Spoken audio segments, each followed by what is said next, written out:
Hello, I am Gregory the Poor Typist, and welcome to another edition of Typewriter Club Live. Today is National Pie Day, so I asked people to type up their favorite pie recipe. So we have a few people waiting in the wings, so let's let them in. Yes, my favorite pie is pecan pie. That's if you don't consider cheesecake a pie, which I think most people don't consider cheesecake a pie, even though it looks like a pie. It has a crust. It's typically in a pie pan, although I guess sometimes it's in those spring forms, or what do you call those? Anyway, Bob, how are you? I'm great, sir. How the heck are you? Good, good. I was just enjoying Joe Van Cleve's new video. I meant to check it out, but I haven't had a chance yet. So, well, it's a little bendy, but no, sorry, bad joke. No, it's good as always. I was very disappointed the lava lamp was not working. Oh crap! He's signing on here. He might have heard that. I hope he doesn't hear my disappointment in lack of lava. Oh, good morning. He needs a lava planner. Yeah. Is that a person or is that a book? What's that? The lava planner. The lava planner. Well, it's a planner, so you know it's a planner, so you know how to take care of when you should turn your lava lamp on. We could probably call it the lava Bible at that point. Who needs a lava Bible? Do they make programmable lava lamps that turn on at a specific hour? Yeah, it's one of those dials you plug into the wall. Put it in a timer thing, yeah. Yeah, there you go. There you go. Excellent. And Brenda, how are you? I'm doing fine. How are you? Very good. Very good. Missed you. I've missed you guys. Yeah, yeah. It's been a little while, actually. Yeah, I know. You know what? Brenda, I got one of those great steps that you recommended for my trailer. I saw that. Yeah. Yeah. Mine's a little soft in the middle. Is that because I'm fat? No. The steps are defective. Oh, really? Oh, are they all a little soft? Not. No, I guess it's with their plastic. I mean, maybe you could put maybe you could take it apart and put a board in between the thingies in there, make it stiffer. Yeah, that's what I'm more interested in, it scaring people, as being you never mind a little spongy, but this one's really spongy, and I worry about wiser people stepping into the trailer and having issue with it. Yeah. So okay, just wanted to make sure I didn't get a defective one. No, I think you're fine. I think that's just that's what it's made out of, Yeah, it fits wonderfully. It looks great. It works well. It got shipped here on time, so I can't complain. So anyways, thanks for letting me interrupt. Good morning, everyone. No problem. Good morning. Good morning. And Brenda, is there anything new in your world since it has been a while? Well, we've done some RV improvements on our Airstream. We took our couch out and put a banquette dinette in it. And but I don't know, growing my hair out. I quit drinking alcoholic beverages and just working on dollhouses, just doing cross stitching, whatever, usual stuff. Excellent. Yeah. Very good. Well, it's so good to see you. It's good to see you. I'm glad to be here. Thank you. And William, how are you? Doing very well. How about yourself there? Excellent. Yeah. That's good. I'm hoping the sun doesn't come in at just the right angle to make me look completely. I gotta change mine. I know. Wow. That's quite the dollhouse behind Brenda, isn't it? Oh my Yes, sir. Yes, it's one of my dollhouses. I have two. Wow, that's incredible.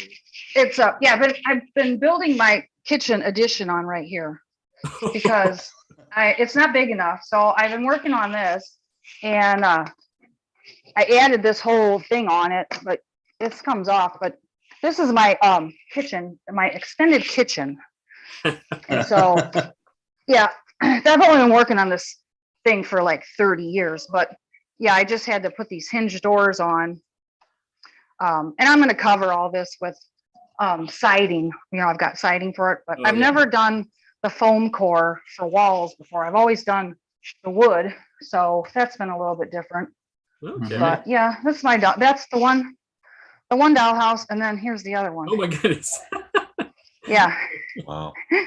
So these are I get going off and on these things for in spurts, just like everything else. So, but yeah, I've had them since. Okay, I've had them for like 30 years. Oh wow, yeah. So one of these days, I'll never be done with them. But it's fun. And then I'm making this rug for the one house. Needlepoint.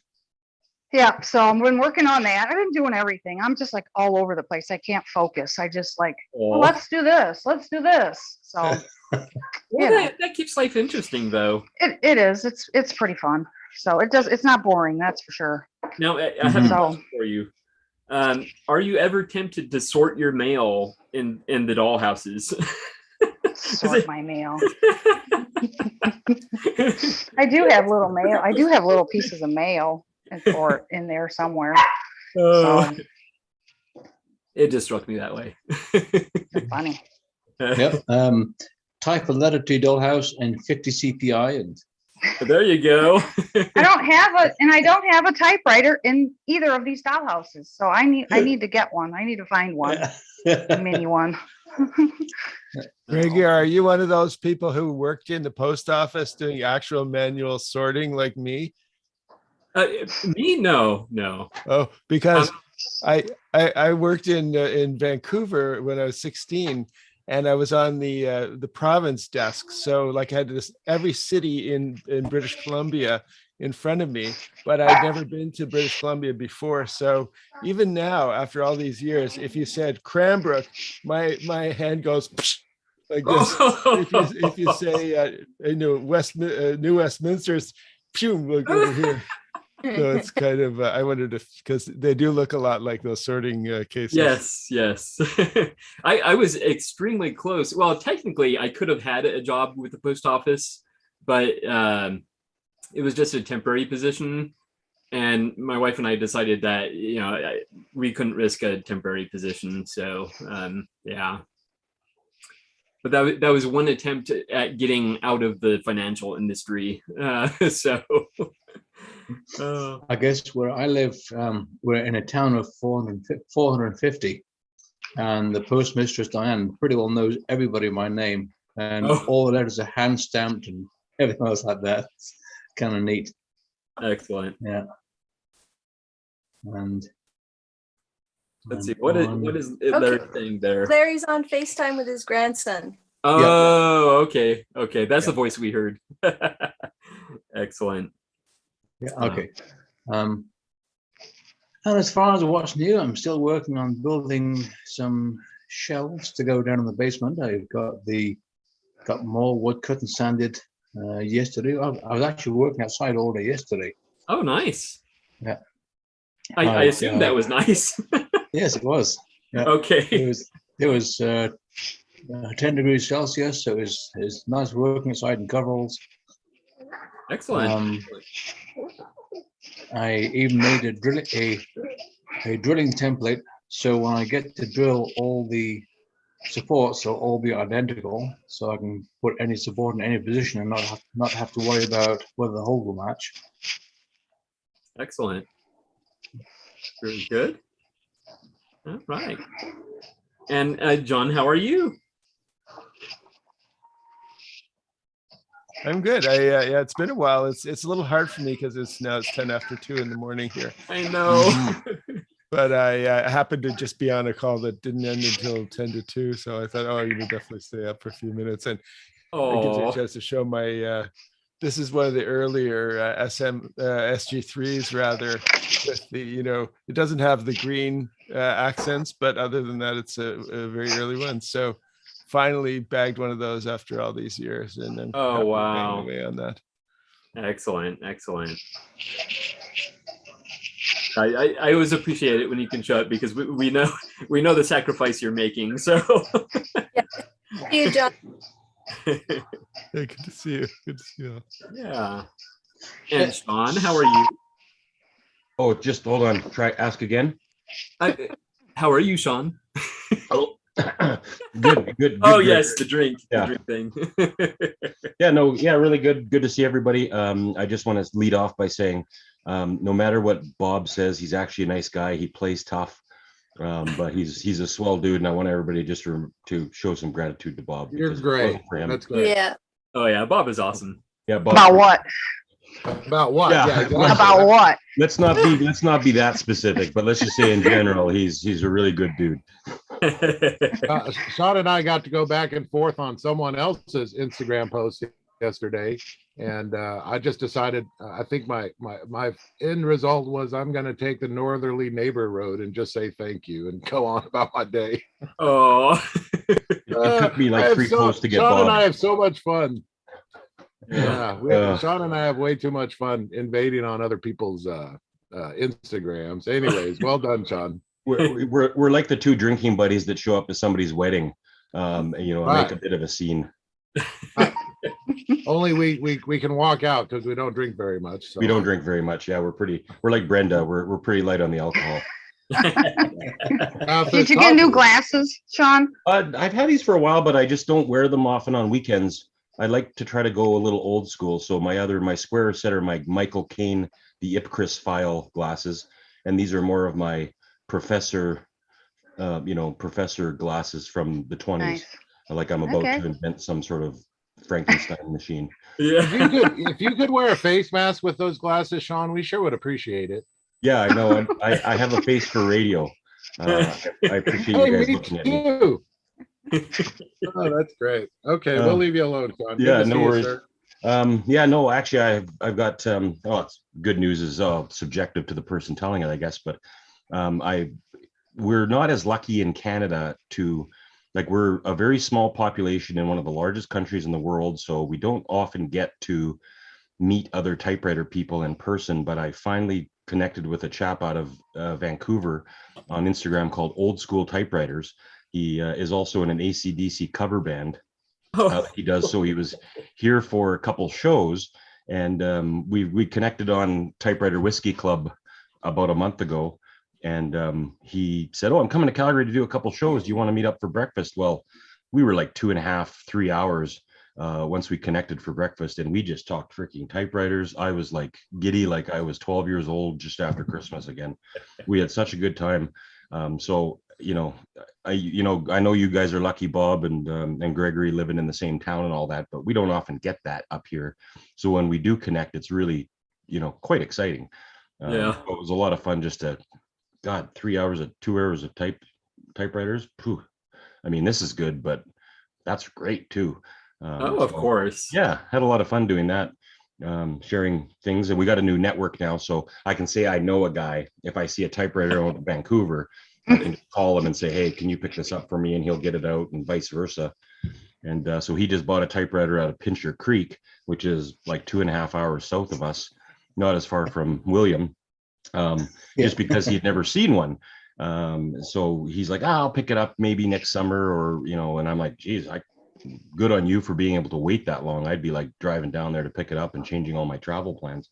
But yeah, he's a good guy, cool dude, hard rocker, long hair type guy, like not the kind of guy you bump into thinking, "Oh, he's a typewriter guy." But yeah, that's, the variety of people that we have here, even on this call, represents such a cool demographic of who likes typewriters. It brings together all sorts of people, and that's what I really like. Yeah, other than that, not much really. My wife. Sorry? Kind of guy. Sorry, Bob. Breaking up. So, Sean, would that be the group Back in Black? That is the one. Okay. Yeah, or Stiff Upper Lip, you might be familiar with. Or It's a Long Way to the Top if you want to rock and roll, or, Put Some Oil on Me. Anything else that you want to. Yeah, anyway, yeah, he's AC/DC. Their band is BCDC. Okay, BCDC, yeah. Yeah. So anyway, it's it was really cool. Had a lot of fun. And my wife's birthday's in a couple days, so I had to, go out and get her a present. But then I'm trying not to look like it's not all about her here the next couple of days. So even though I got her present, I got to go pick up a new typewriter table this afternoon because I found a nice, folding leaf wheel typewriter thing. And I just love those because then I can basically carry my typewriter around the house with me. Like an old person, except with a walker. I've got my typewriter on a cart that I roll around in front of me. But yeah, other than that, nothing. And make sure you don't oil the wheels so that they squeak and. Oh yeah, I like my wheels squeaky, Gregory. Yeah. Hey, what are you doing? And that's Oh, it. man. Yeah. Excellent. I was going to ask you if the gentleman you met does he also work on typewriters, or he just collects, or? Yeah, no, he collects and works. Like he was, a lot of us here are like that, but he just got it. He's got 85 typewriters now. Oh, wow. And he only got into it just over a year ago.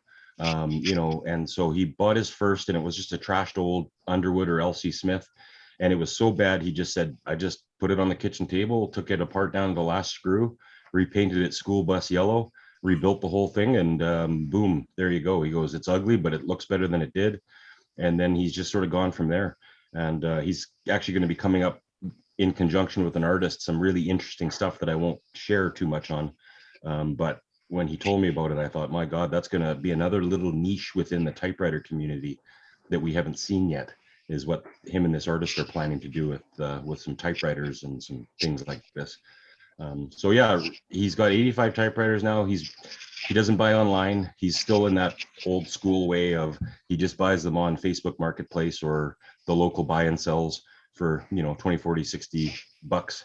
And he's got some pretty cool typewriters, and I wish we had more stock out here in Calgary. Yeah. It just blows me away, the number of people that have just completely and utterly dived. Yeah, I know what you mean. Yeah.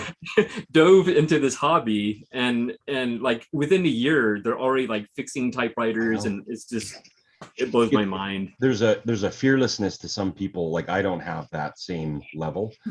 Like I've taken years to learn how to do things, and I'm fairly competent now, but I wouldn't say I'm an expert. I'm not factory trained or anything.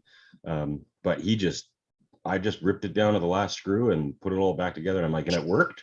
And he's like, yep. He goes, just do it. And I was like, oh, well, that's not like me. I've got to go slow and take my time and talk to a lot of people and read books, and because I'll screw up. Yeah. Taking the first screw out, I'd be freaking out already. Yeah. Is this the right thing to do first?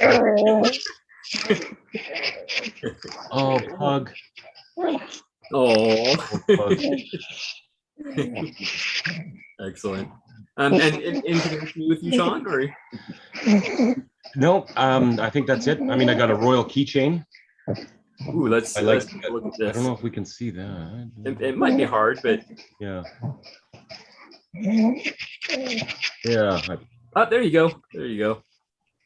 Yeah, it's hard to see, but the keyboard's on it, just behind the royal logo, and it's a 50th anniversary keychain, 1904 to 1954. Wow. And so I'm just figuring out where I'm probably gonna put my cabinet keys on it, but yeah, it's the little extra things. Yeah. Good job, Sean. Yeah, good job. That's a good one, man. It looks really good. Nobody else bid on it, so I was pretty happy about that. Wow, that's great. Excellent. That's it for me. All righty. And Kimberly, how are you? Good. Excellent. Anything new in your world? I got my Royal QDL back. The W is now fixed. It's in alignment. Very good. Yeah. What color is it, Kimberly? Drab. Drab. Is that a color? Gray, stone gray. I don't know. I don't know what color. It's ugly. But Ugly. I don't know. Some drab colors can look kind of cool. Like when you're in the realm of grays, I think pretty much any color in gray can look pretty cool. So it types. So I love it just from the typing. So it doesn't matter. That's what really matters. It's not damaged. It some are ugly because they've been beat up. It's fine. It's just not gold. It's not pretty. It's not a pink one, or Yeah. it'll do. Well, the thing is that typewriters of that color were built with function over form, and they were built to be built so that when the typist is typing, the eyes can concentrate on the paper as opposed to looking at the machine itself. Yeah. Yeah, I've heard that. I mean, I heard that's why they get rid of some of the chrome and whatever, but I don't know. It's a portable. It's not, I don't need to be proficient. Yeah. Well, you can paint it, I guess, right? Paint it what color you want it to be. That's true. I mean, like I said, it's just the type's great. It's not in any bad condition. Like it's not scratched up or whatever. It's just that it's one of those drab, indescript colors like gray beige. I don't know what that is. Excellent. And anything else new with you? No. Okay. I'm gonna make myself big here real quick because I have something to show. Oh yeah. So yesterday in the mail, I received, it's really hard to see it, but Tomorrow Daily. That's a very scary title. Yeah, I am very impressed by this. I'm not going to show too much of it because I want people to actually purchase it. So that being said, let's make myself small again and say hello to Lucas. How are you, Lucas? It's been a while. Uh-oh, do we have sound for you? We might not have sound for you. Man, I really want to hear Lucas talk. I know, right? Sign language or thumbs ups. Yeah, still no audio for you. Just kick it. Kick it harder, Lucas. Do a Fonz. Still no audio.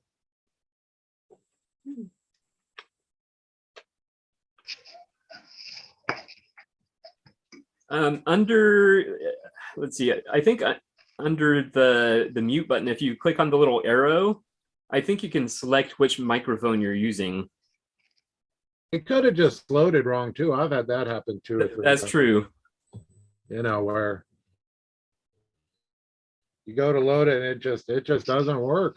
I'm still nothing. gonna say right quick, Lucas has been having a lot of fun designing his new logo with what came out with yesterday. Yeah, so Lucas designed the newspaper I was showing, and I guess this is the third one he's made. And is this working? Oh, Yes. there we go. Yes. Okay, I'd rather so you I talk have about a it than me. really messed up audio system here. Here, let me pull down the camera and see if I can show you what's going on here. Yeah. So here's my computer. Actually, this is my computer here. You see, it is in a cardboard box. And Oh, I wow. have my audio done separately through an external audio device. And I had the Wow. LAN cables plugged in. So, Oh, okay. Wow, that's quite a setup there. a little bit complicated, but it Yeah. works. It works. Yeah, so tell us about your newspaper. Okay, I didn't think you were going to bring that up. I had a little assignment in a class a number of years ago, and I think it was 2015. I was in high school, and we had to make a little play. And I decided I wanted some sort of props for this, so I wrote up a fake newspaper for fun. And I was revisiting some of that stuff earlier in the month, and I was looking for a new project to do. And I thought it would be a fun idea to try and take that original idea and make it a little bit better. And I found a company that would actually print full-sized broadsheet newspapers. So I thought I would, take the effort and time and try and make the full thing, all 12 pages. And I think it worked out okay. And I think it was a project that was a lot of fun. But in order to make it in a way that I could afford to place a small batch order, I had to sell them. So Yeah. And where Kinda can working people out. buy it? what's that? Where can people buy it? I have the thing posted to my website link. I think I could probably drop that in the group chat. Sure. Excellent. Yeah, I'm pretty blown away by it, actually. It's really, really good. Well, thank you. I appreciate that. Yeah. I had some ideas brewing for another one, but it depends on how well this does. Yeah. More something that I just did for fun. Yeah, exactly. Yeah, and I've actually looked into something similar, and I've probably looked at some of the printing services you've looked or used, and it's definitely not cheap. For those low print runs. You have to order a lot of copies. Yeah. So. Well, Gregory, we could always get a printing press going somewhere. We just have to find space, and we have to find stuff worth printing. Just saying. I know, right? Have you seen what the newspapers print right now? It's not really worth printing, so you can do anything, Bob, and you'll be good. Oh yeah. Yeah, just if you got no stories, just make one up. Yeah. Right. This makes sense. Yeah, we're gonna take over a corner of Gregory's garage and just start printing whatever we want. That'd be fun. You just try and find a corner of my garage. Yeah, me too. Yeah. I concur. Oh, that's great. I love it. Lucas, it's really good to see you. No, I think you're really killing it with your new logo, man.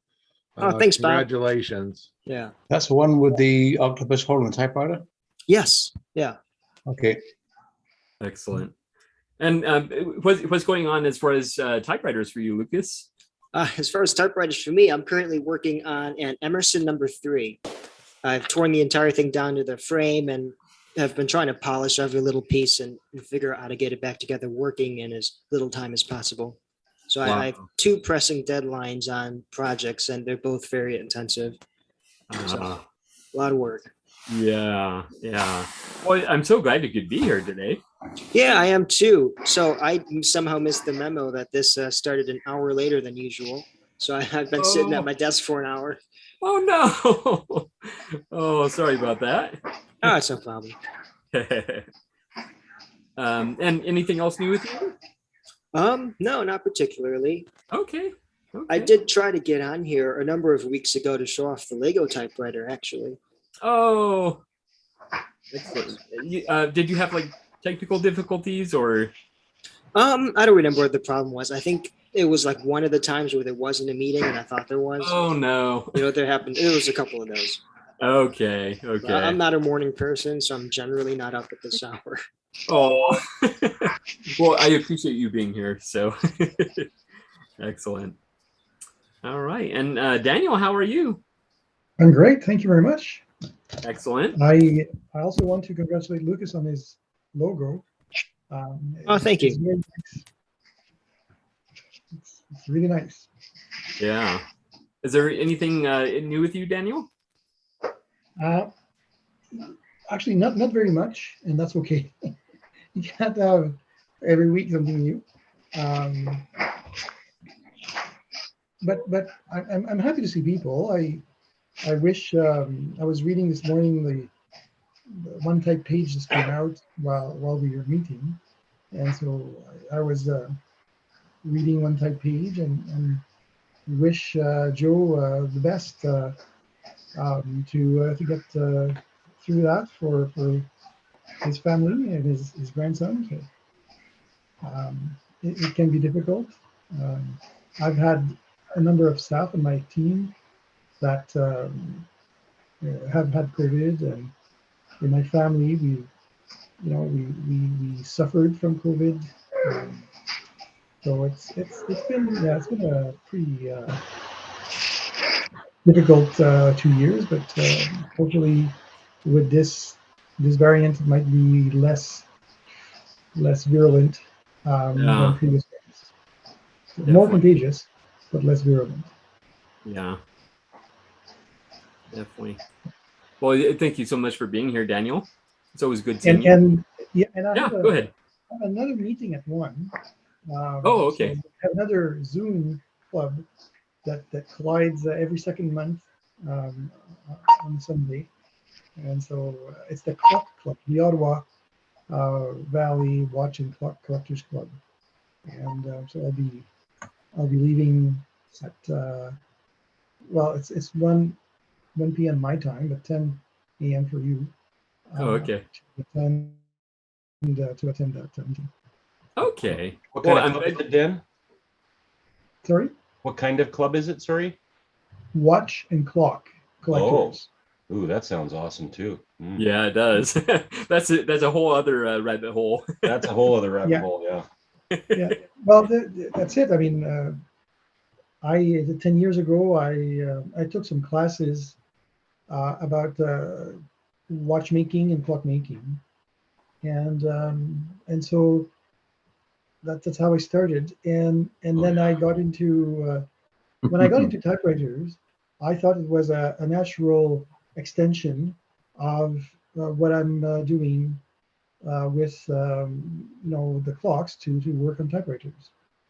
Yeah. It's mechanical machines, and they have many similarities. Yeah, those are just on a much smaller scale. Yeah, but watches, yes, but not clocks. Like American clocks. That's true. That's true. Are, the movement bigger is scale. big, but you're right that watches, it's very difficult to develop the dexterity to work in watches, and that's the biggest skill to gain is the dexterity to be able to do precise movements. Well, they all work the same way. One of the teachers in watchmaking used to compare it to a brain surgeon. So brain surgeons and watchmakers have the same kind of dexterity needed to work. So yeah, clocks are much more precise than any typewriter that I've ever seen. Yeah, that's true. It's this, it's the same in terms of the power. Is you just got to get yourself all wound up, and then you just freaking go at it, and that's what runs the. Well, they're both the same because the watchmaker and the surgeon both say, "Is it still ticking?" No. Good down. Is it still ticking? Yeah. I've always loved those antique watches. I think Yeah. the physics on how they work is always interesting because you impart your own physical energy into that mainspring in order for that watch to run. Very similar to returning carriage on a typewriter. You are still winding a spring drum. That's very true. Very true. No, that's very true. Like the mainspring of a typewriter, or we call that a mainspring in a clock. It's the spring that's wound to make the clock run, and you have the same thing in a typewriter, except you wind it every time you move the carriage. So and it's repairing a mainspring in a typewriter is like repairing a mainspring in a clock. It's very, very, very. It's the same. It's actually the same type of spring. It's very similar.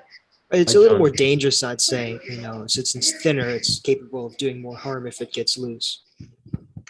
Yeah, except an 8-day clock, like an American typical clock, when it's wound, it's got a lot more energy, and since the spring is that thick, usually like high, not in thickness, but like the width of it, you can really have broken fingers if it explodes, if it unwinds all of a sudden, it can really damage.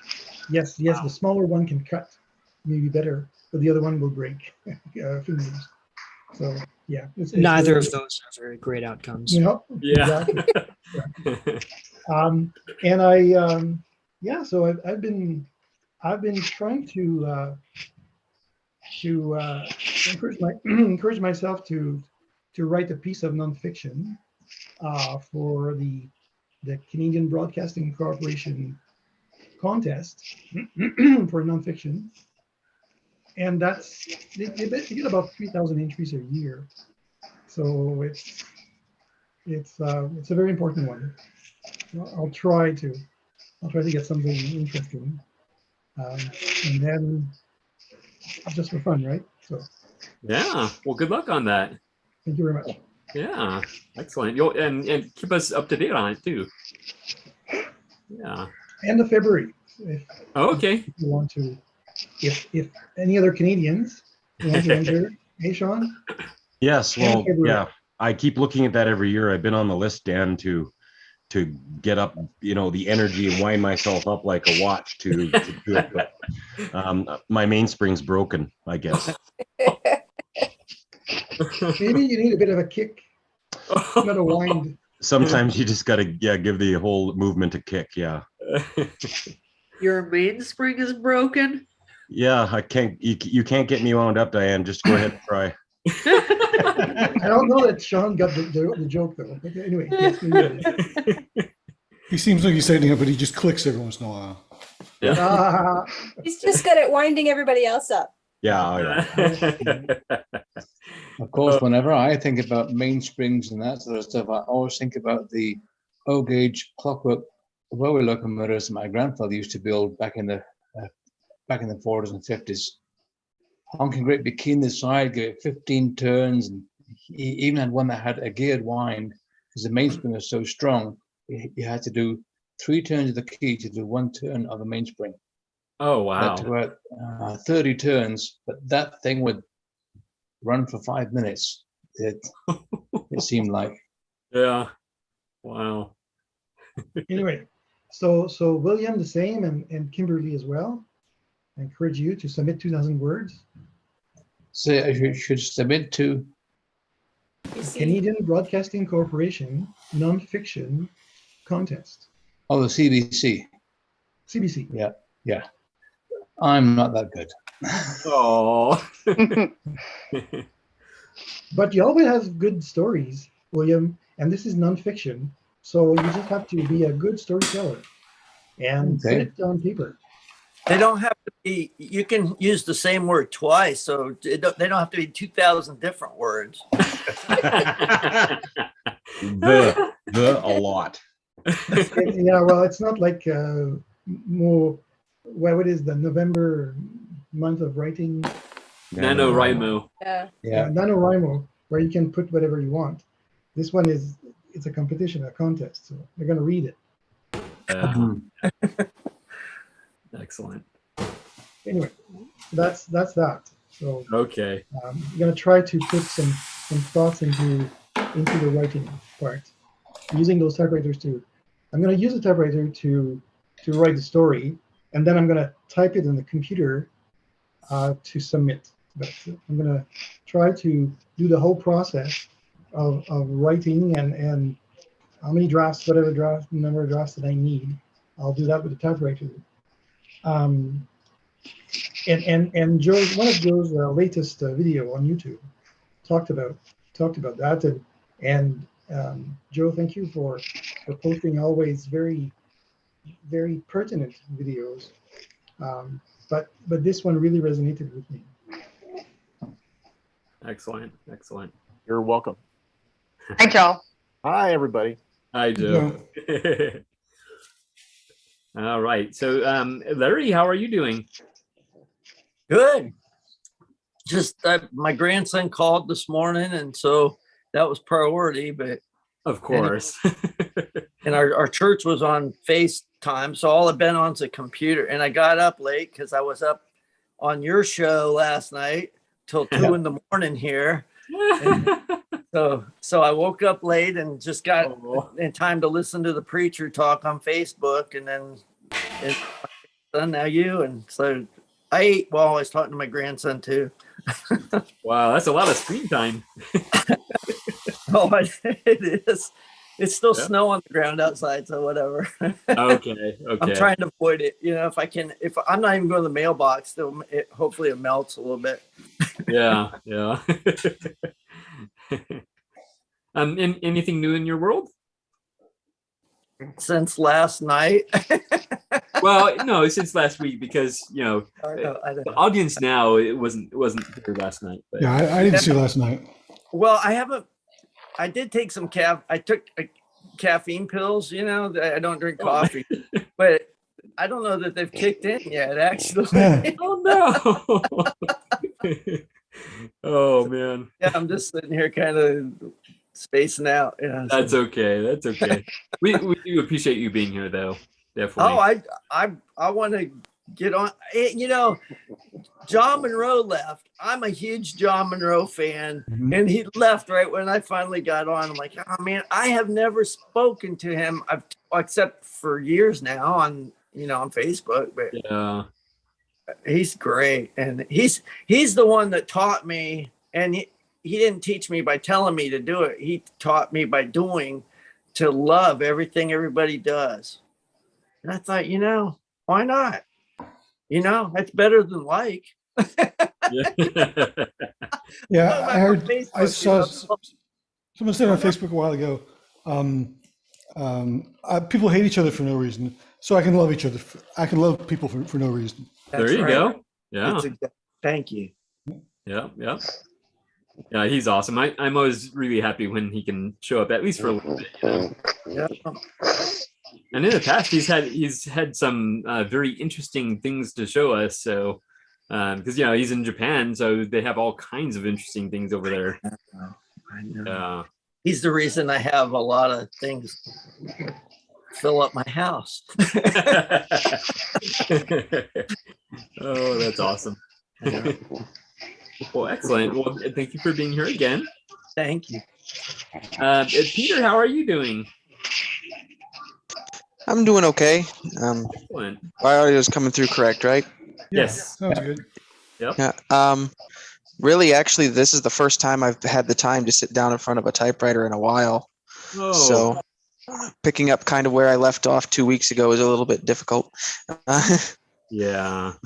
But actually, the main news typewriter-wise for me is actually the collection has shrunk. Ah. I've sold 6 typewriters. Oh. You didn't sell that yellow one. That's gorgeous, that Remington. Oh yeah, no, this one's going to be a permanent fixture. I like this one. I really do. But I sold my Mignon number 2. I sold a Remington Envoy 1. No, it was Envoy 2. I don't know exactly when those switch over, but it was in 1941. I sold my Blue Royal Aristocrat. My 60s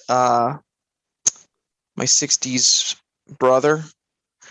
I sold that big tan brown Smith Corona that I had. I sold that. My Olivetti Electric. I sold that one.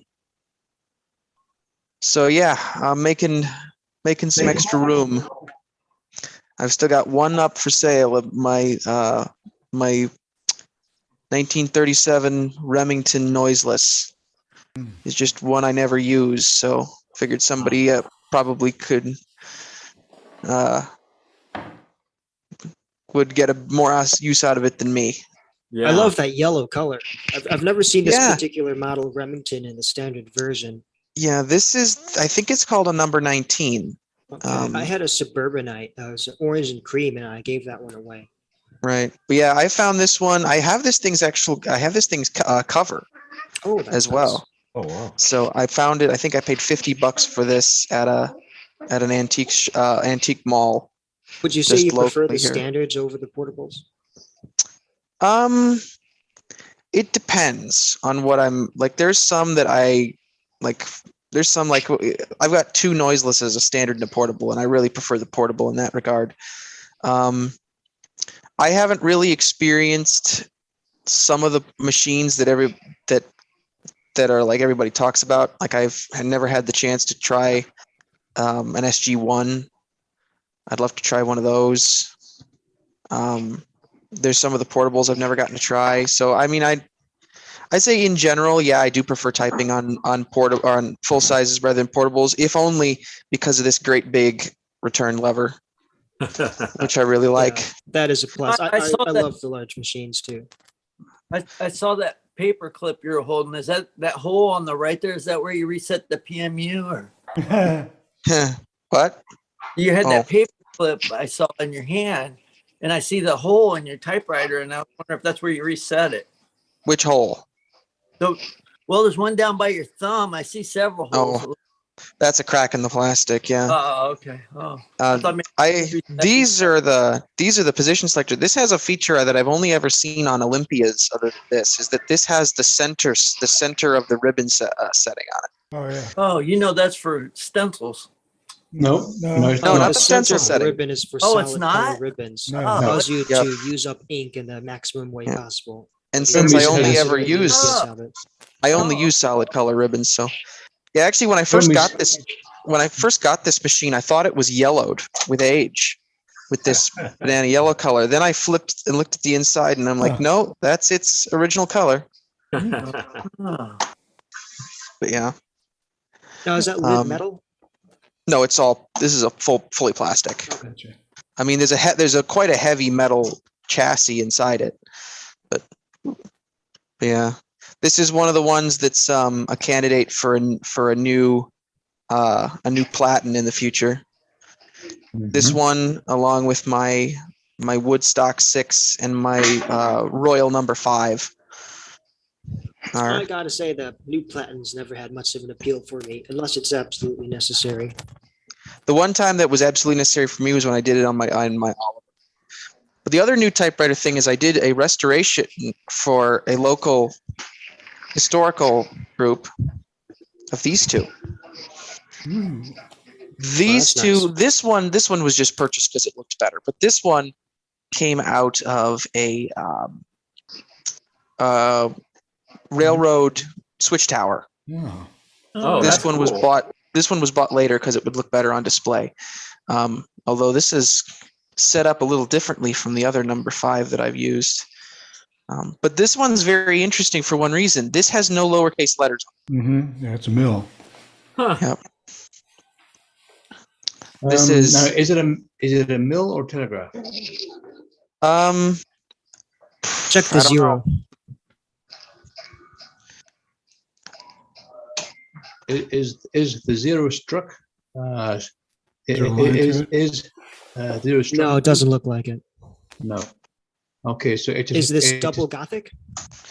I don't know. All I know is that there is no lowercase letters on it. Basically, every time you, every spot where there would be is like a tilde. But this would likely have been used for typing up for report forms for the railroad. Yeah, I got those two, and then let me stop the video for a second. There's another typewriter I'm fixing for somebody, which is being a bit of a pain in the neck, which is, I think, in the other room here.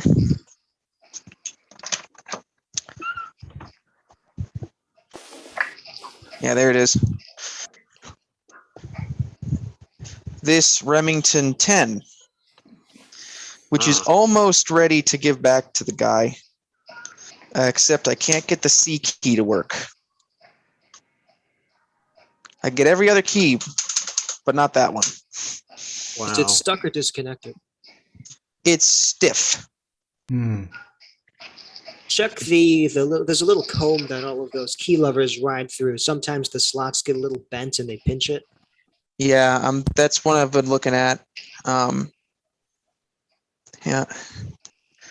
But yeah, that's pretty much it.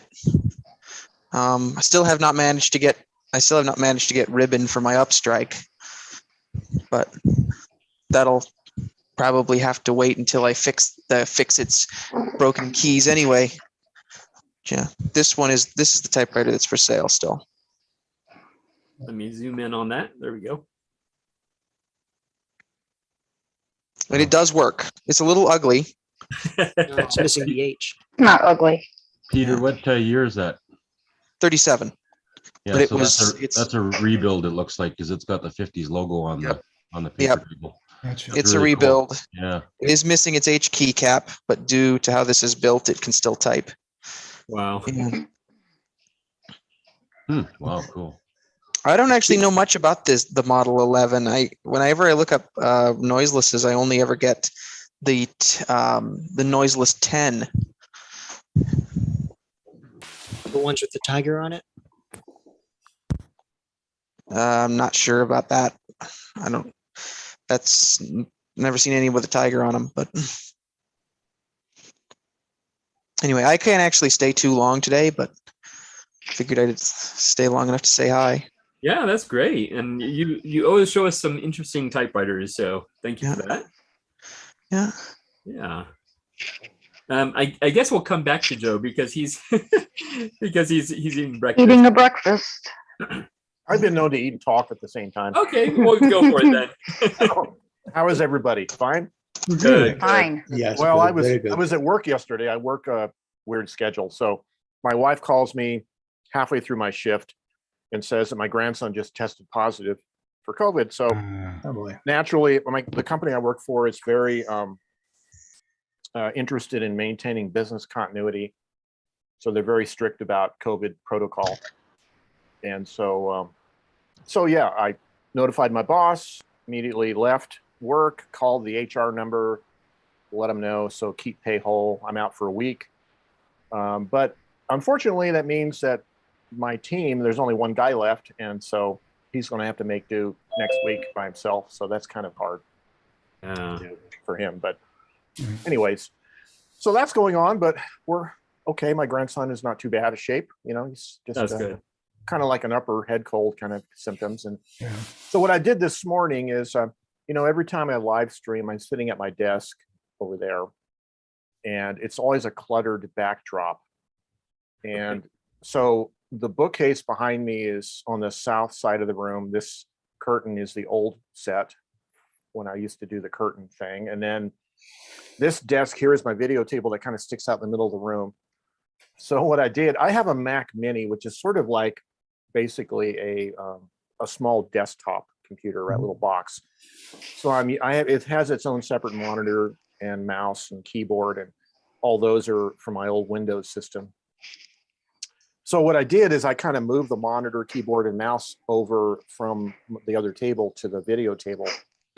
And then I had to move my camera on the little tabletop tripod over here. And I had to do some different things with my audio because my headphones I normally use won't reach. So I have this silly adapter with a external mic and a regular headphones and all this. Anyways, but then in the process of doing all this, one of the cords pulled and knocked the camera over.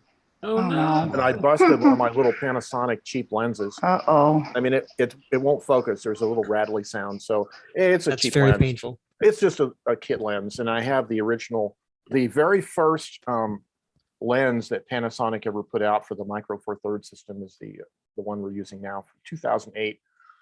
Anyways, good lens. But I kind of like this setup. I have a little backdrop here. I got a little YouTube logo there. And if I didn't have my meal in front of me, you could see, probably earlier you saw my typewriter right here. So I almost have like those elements that I might just keep this setup going. Although I don't know about, this is not a great camera angle in terms of the angle I usually use for my videos. And right now, the way the monitor is set up, it's kind of blocking my camera angle that you'd normally see. Anyways, this is all just background, you know, describing how I do things, but I kind of like the setup and it's a little less cluttered. So later on in February, I'll be doing a presentation as part of the virtual Hermans.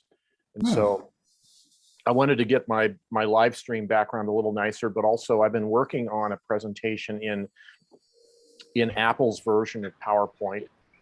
And so, yeah, I'm just going through, it's a real slow process of making these foils because I'm trying to make them animated, and which is not hard. But I also have to shoot some photos and video clips included in the presentation.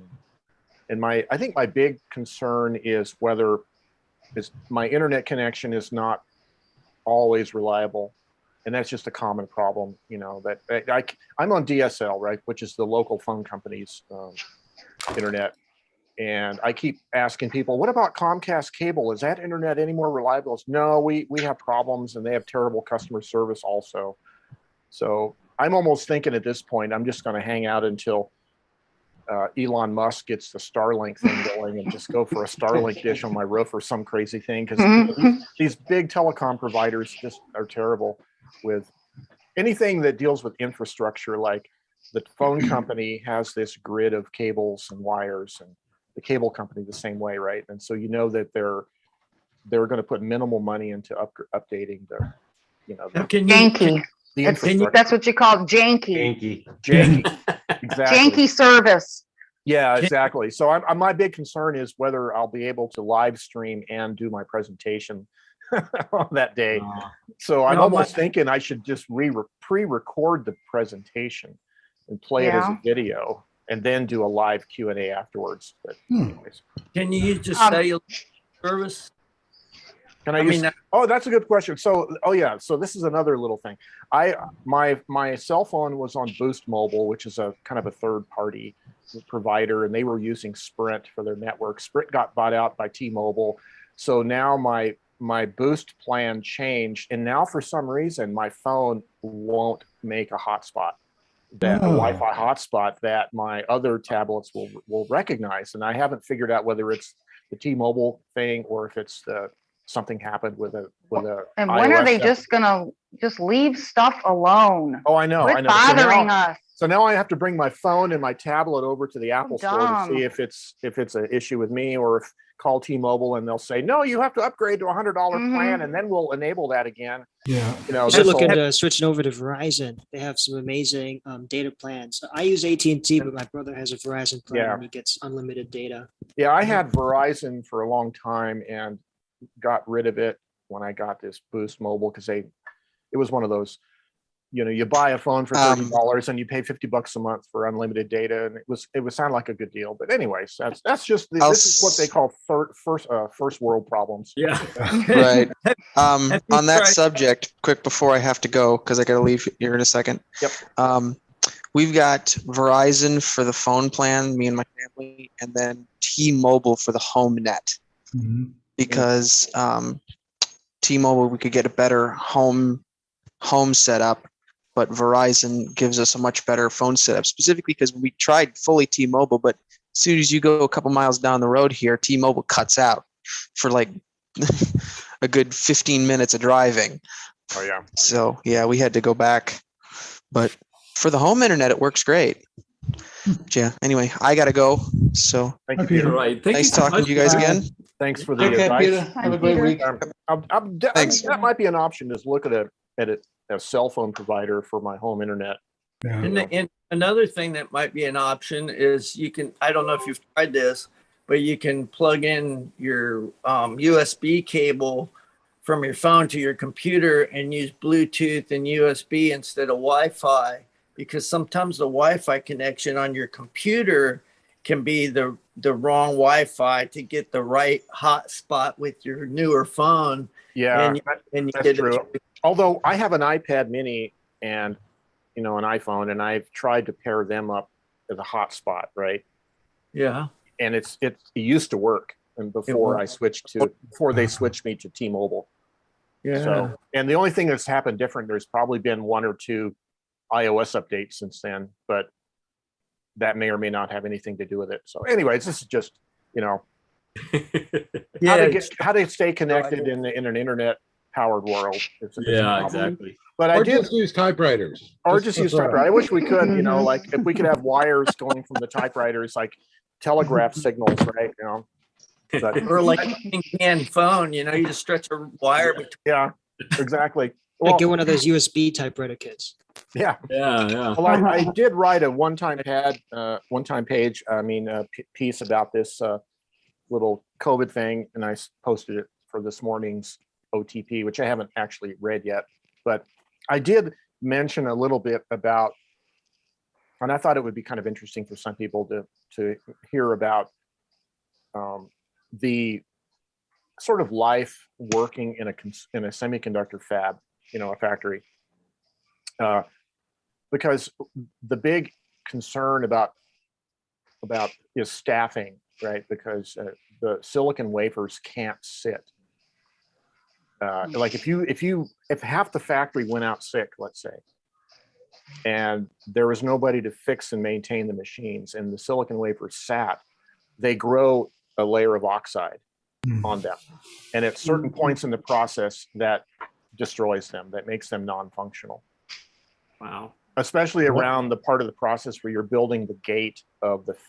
So we're making field effect transistors. You make a a grid of 1 billion field effect transistors, and they have a source gate and a drain. And the gate structure is very critical to how it performs. And you can't just put a layer of oxide in there. It'll destroy, it'll keep it, it'll be basically, we have a little funny thing we say is we're making keychains, because back in the 90s, when there was some major misprocessing event, they ended up taking a lot of these chips that weren't working and they made keychains out of them as little mementos. So we're saying that we're making keychains. So anyways, the point is that you have to have people there all the time, and the processing has to keep moving. And so you have to have people that maintain the machines and clear the errors and do preventative maintenance and processing issues that happen all the time. Like if you can imagine that we were making donuts instead of integrated circuits, what happens when the donuts come out wrong and the holes aren't the right size and they're oval and the crust isn't right, and you have all these processing issues, right? That's an analogy, maybe. Joe, it wouldn't matter. I'd still eat them. Oh, I know. Yeah, it wouldn't matter with donuts, but when you have like silicon wafers that have 1,000 process steps and take 3 months to get through the factory, and you've invested an enormous amount of time and money and chemicals and gases and electricity and labor into wafers, you can't have them. Can they keep them in a vacuum? Well, there are certain parts of the process where we have the machines purged with nitrogen, but still you can't have them sit for too long. Yeah. And, now, what sort of time frame are you talking about by sitting too long? Oh, at the most critical, well, we have, okay, this is sort of like pseudo proprietary, we'll just pretend like it isn't, but one of the machines that I work on has the shortest queue time in the factory. Queue time is how quick it has to get from the previous process step through your process step. And my machine has a queue time of like 15 minutes. Okay. If it sits more than 15 minutes, it's dead. Wow. So we were talking about an oxide layer that will cause the transistor not to work. Okay. So a very time-sensitive process then. Yeah, and so doing things like error recovery is very high stress. If the lot hangs up on the tool, it has to get to the next tool. You have to manually intervene and get it there, get it purging with nitrogen.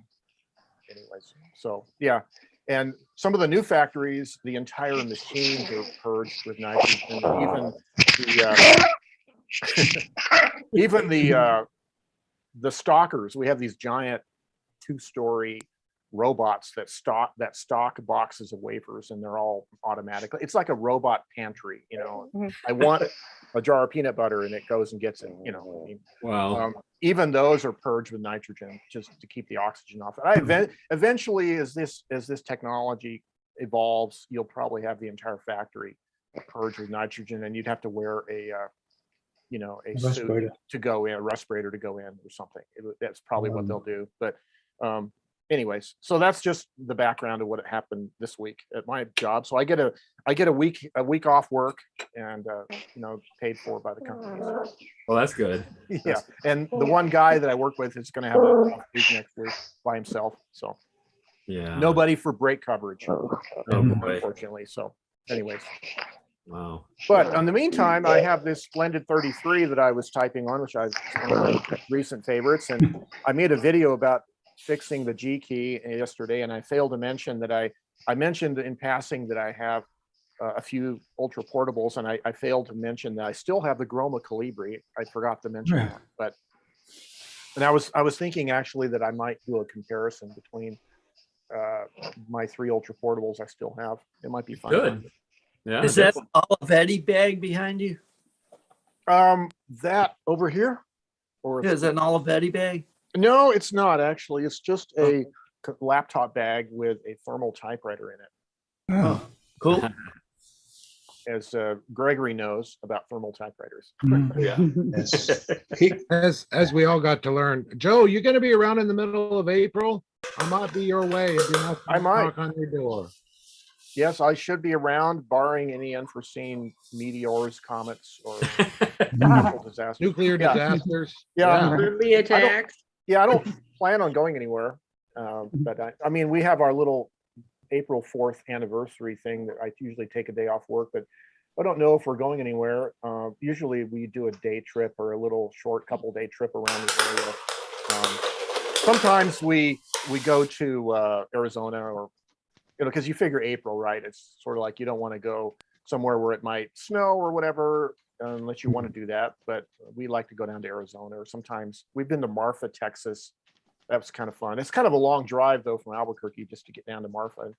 And if you get down to Marfa, Texas in the front end of the week, there's nothing open because it's really only Thursday through Sunday or through Saturday that all the galleries and shops are open. So you don't want to meet me in Florida at the beach house? Sure, let's do it. Okay. For 2 weeks. 2 weeks. Yeah, you want to go? I plan on retiring at the end of this year, so after then it's an open schedule. Okay. We can bug Joe all we want. Stop by, knock on his door. Yeah, that's right. Bob, you're welcome anytime. Anytime you drive by, I appreciate you. Holler. That'd be great. Hey, Bob, how is your mobile typewriter thing going on? How's that?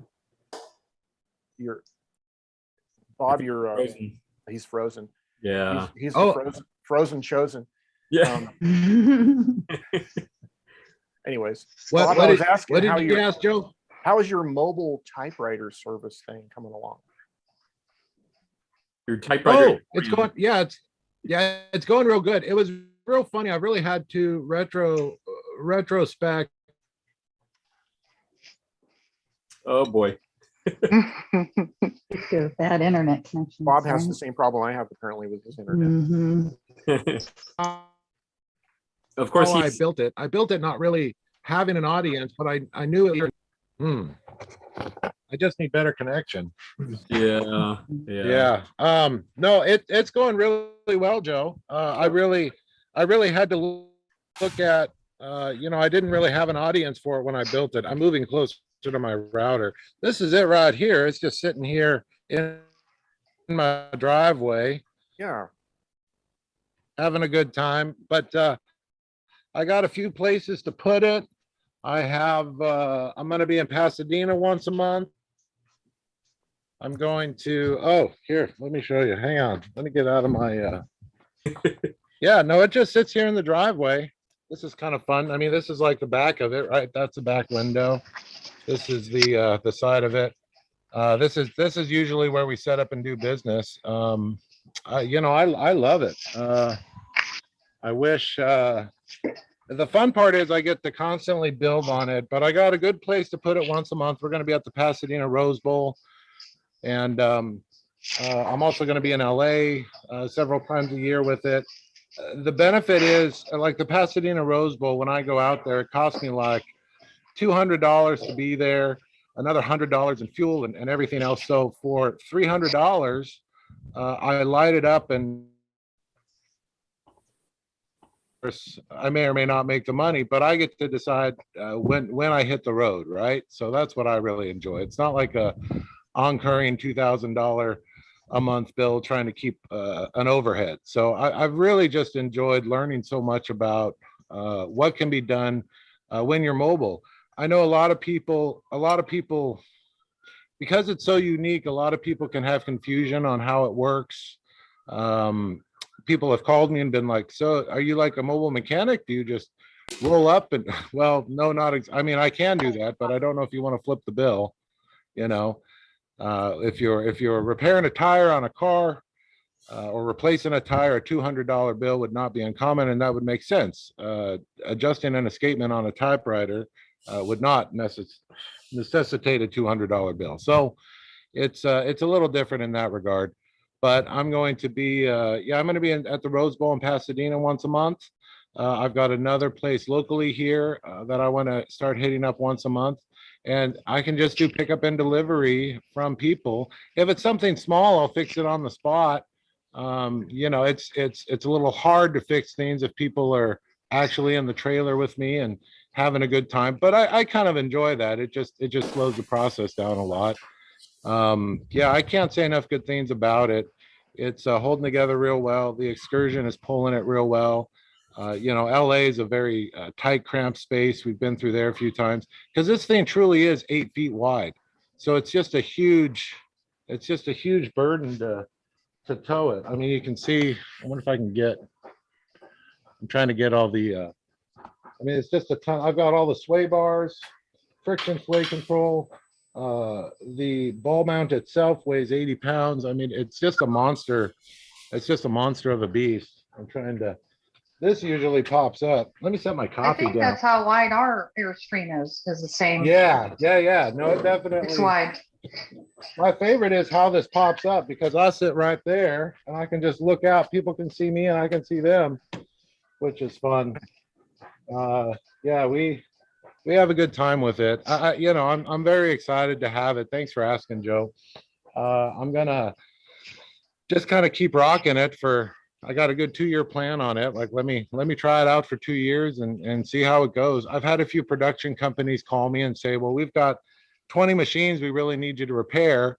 Well, that's easy. Let me roll up. Let me get through the machines that I can repair on spot. Let me take 10 of them with me and I'll return them in a month, whatever. So I think that's kind of the future of business. I show up at different places for people instead of people having to travel so far to find me. So it's judging time over distance, but we'll see how it goes. Yeah, I can't say enough, and there's nothing I cannot do in it. And at first I thought it would really be an issue having 2 benches, but I've really gotten accustomed. I was just at my bench in the garage, which is behind the trailer, or I can be at my bench in the trailer, and they all have the same things. That took a while to figure out. And if I need something, I can jump between them, but there's nothing I can't do except a wet wash in the trailer. You can't pee in there anymore. Anymore. No, can't use the bathroom. Use the bathroom. Well, you could, but Got only to do once. that. Are you still playing with that ad machine? Oh, I got it all going. I got it all. All right. So you Yeah, found it works where really. all right. It works really well. I was real excited to get that going. right. So I reckon I'll just add it to because I've got, I don't know, 30 or 40, maybe 30 machines for sale right now here in the trailer, which is the other comment I've gotten. People think I've got like hundreds of machines for sale. No, there's not hundreds of machines. 30 to 40 alone is an incredible amount. I've never gotten more than 5 at one time up for sale. Oh, wow. Right. Well, and you're right. And I know Lucas and I have talked about this. I've got 2 apprentices. I've got 2 people apprenticing under me. So they're always, so I don't have them work on customers' typewriters. I have them work on mine. And when they do, I just stepped into the trailer. And when they work on mine, when they're done, they're ready to sell. And it just gives them the ability to work through it all. It's a great, this is like the display. Everything's strapped down right now, so it looks terrible. I mean, look at this mess. I love the straps, though. That's a good idea. Imagine you have to strap everything down. Yeah. Good idea. Oh yeah. Yeah, for every typewriter I transport, it's like $30 and stuff because I have the foam underneath them. You can see all the machines have foam underneath them. I don't know if you can.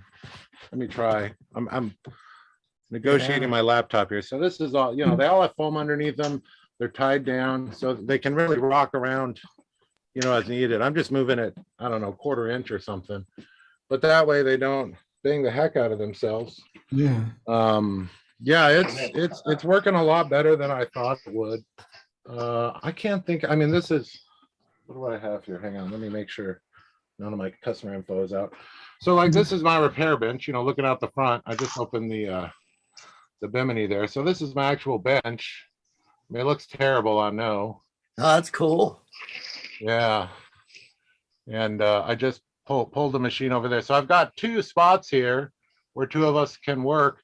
And then I've got the 3rd one on the other side over there. That's another bench. I've got a portable table in front of it right now because I carry 6 portable tables to set all the typewriters out. Yeah, so it's great to show up. I have to buy a lot of spaces. I'm not just buying 1 space. I'm usually buying 2 or 3. Set up the easy ups, set the typewriters out where people can play with them, and everything in here is kind of the repair shop. Yeah, it works. It works a lot better than I thought it would. And I've had 3 of us in here fixing on typewriters, and it works very well. Nice. Yeah, it's a ton of room. So I was real excited that Greg got to see this space. When it was just trash. It was just full of crap. It was gutted at that point. It was gutted, yeah. And I'm totally solar. You know, right now I'm plugged into myself. I don't have it on. I can turn, when I turn the inverter on, all the lights come on. And it's all solar. I don't have to ever be plugged in anywhere. So wherever I am, I can run, you know, I don't know, what do I run? I've got a blower, you know, I've got a vacuum. I can run all that by myself. I don't have an inverter switch, so I don't have a way to switch my power, which happens to be back here, to my inverter, which is over here. So I have to plug myself out the back into myself so I end up with the cord running down the side of the trailer and plugging it inside of the trailer. It looks ridiculous, but it works amazingly well. So it's perpetual motion is what you're saying. You're powering yourself. Yeah. People like to plug themselves into themselves, right? So that's what I'm doing. It's very it works very well, and I think people appreciate that. As I just said, I set up like this permanent at the Rose Bowl, which is fun because we have to wake up at 1 a.m. We got to get there by 2. We got to be set up and ready to go by 5 when they open the gates at 4. You know, it's a big thing to be. But once I'm there, people are so excited. Last time I was there, I promise you, no less than 500 people played with the typewriters. Yeah. Oh. Yeah. Bob, if anybody ever asks you about that cord running down the side of your trailer, say it's your degaussing coil. It removes magnetic right magnetic field from around there, so it doesn't mess up the typewriters. Well, I hope you all find a way to come to Southern California and find me. I wish gas was cheaper and my excursion didn't have such a big gas tank. I could travel all over the place. Maybe I will in the future when I retire. Keeping this trailer held together, getting it rebuilt was a really big deal. Luckily I'm a mechanic, but everything had to be coated, everything had to be rebuilt. It had a crack in the frame, it had a busted wall from some termites. I mean, at one point I had to take a bunch of sheeting off and rebuild the sidewall, put it all back together, reinforce it. The one beautiful thing about this trailer is that all the windows work. They're the louvered, they're multi-louvered, and everything works, and they're all original. And that's why I bought this thing, because they just look so cool, and it feels really good. So awesome. Everything I built in works. I'm very excited I'm looking for very consistent totes. Because right now, when you look in the trailer, the door's behind you. When you look in, you see like this mess underneath my bench, and I'm very dissatisfied with it. It's just a mess of parts and bins, and I mean, it just looks terrible, Well, didn't you have cabinets in there when you took it all apart? Weren't there cabinets? No, this was the seating area, the nook. Yeah, but weren't there cabinets in the camper, in the kitchen?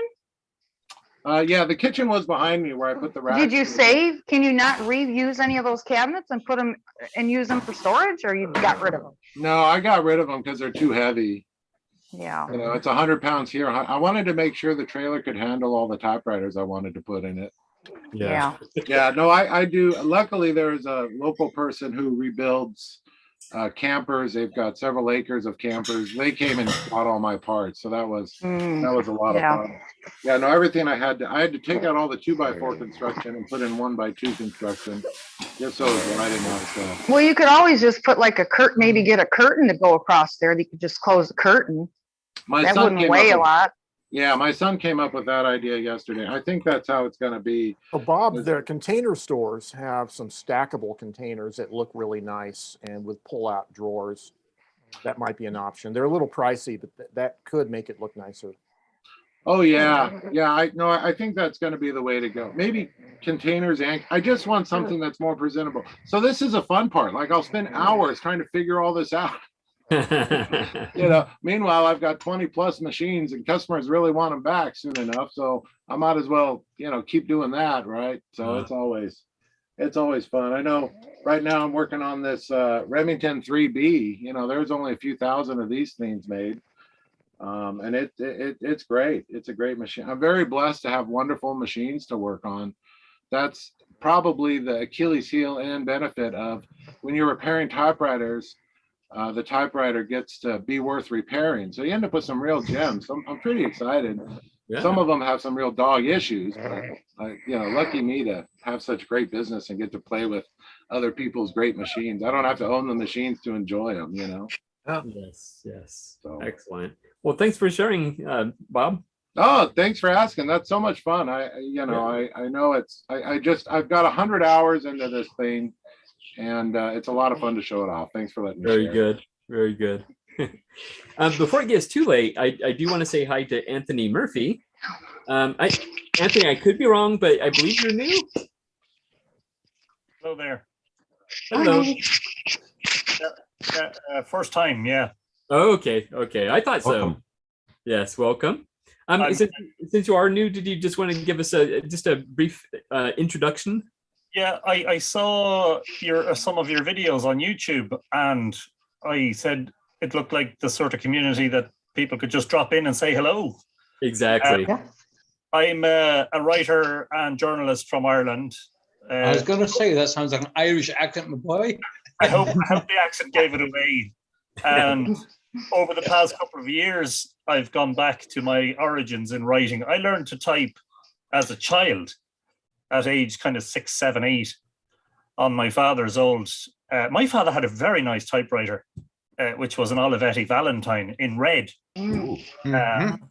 So that's how I became introduced to the world of writing. I've published 9 books, and I've gone all the way back to my origins because in January of 2020, I bought this. I don't know if you saw it earlier. I can show it to you just briefly. The Olympia SM4, which I have on the desk here, and it's pretty pristine. It's in fabulous condition. And so I've been writing on that. I've 2 books in progress. One is I'm writing on the mechanical typewriter, and the other I'm writing on, I don't know, I can show you this. Excuse that. Like Bob, I'm going to be asking for your forgiveness for the state of the place, but the Brother AX30 electronic typewriter. Yes. And the reason I like it, now I love the Olympia and it gets used almost every day.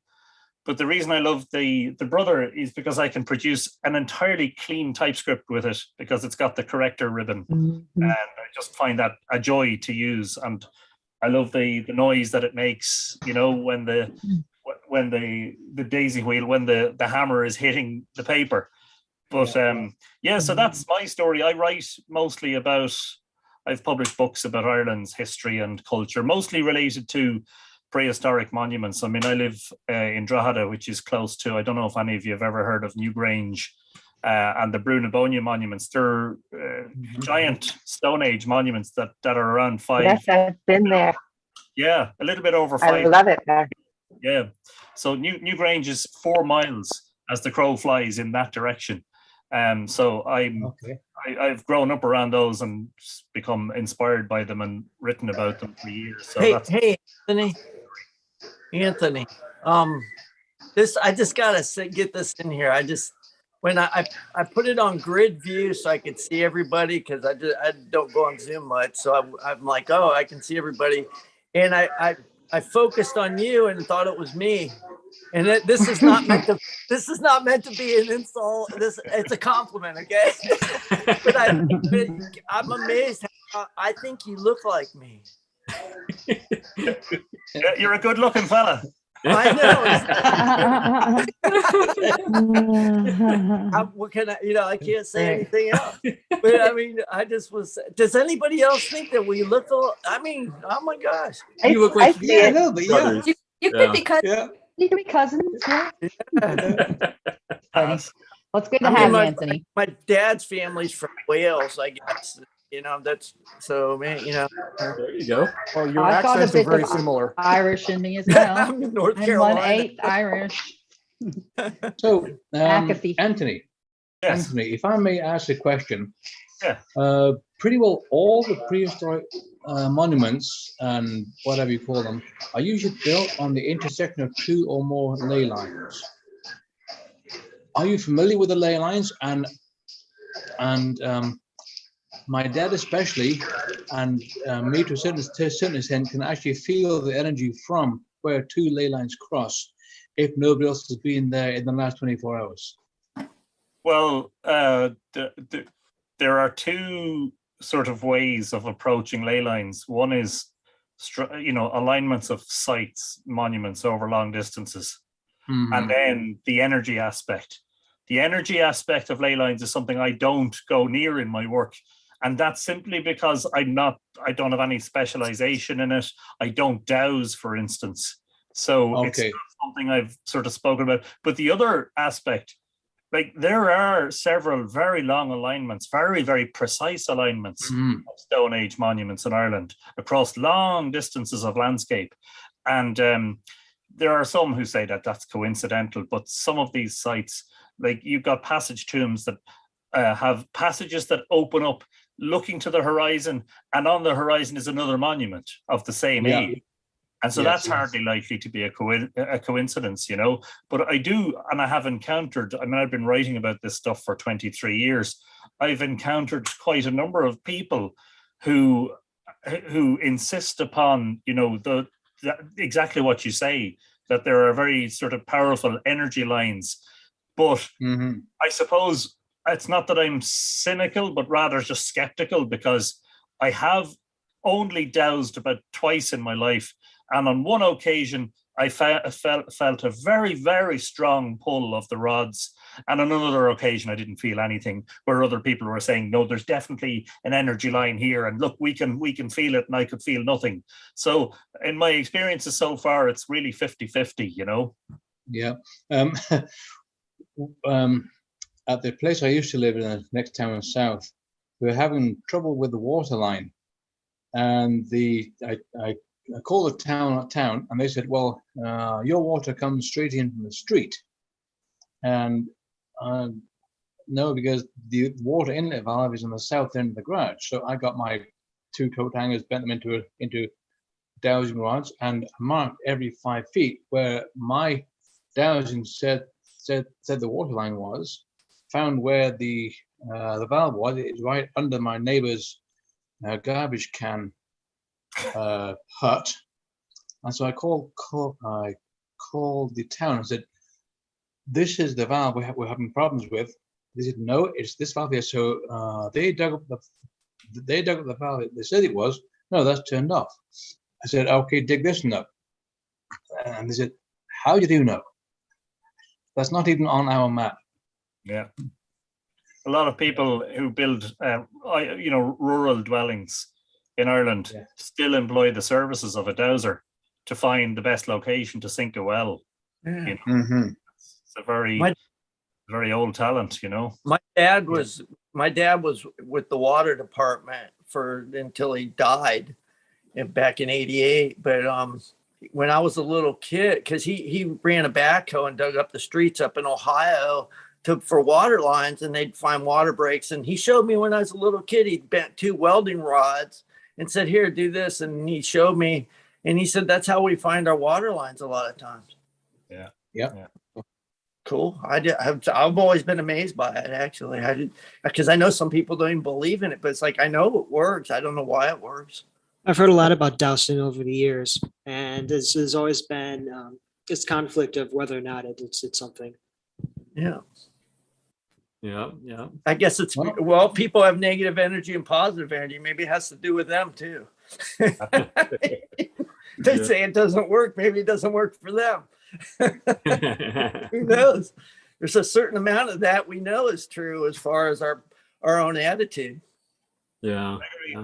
If you don't mind, could I just say hello to Joe Van Cleve? Of course.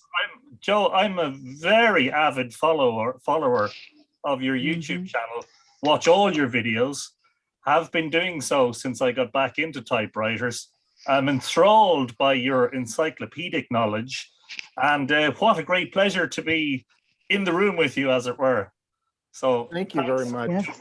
It's great to meet We're you, all Anthony. fans Thank of you. Joe. Yeah.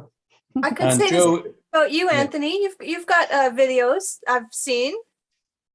Yeah, I run a one-man organization called Mythical Ireland, and I do live streams and I have lots of videos and all the rest. But in the background, all of that, a lot of that has to be scripted and written.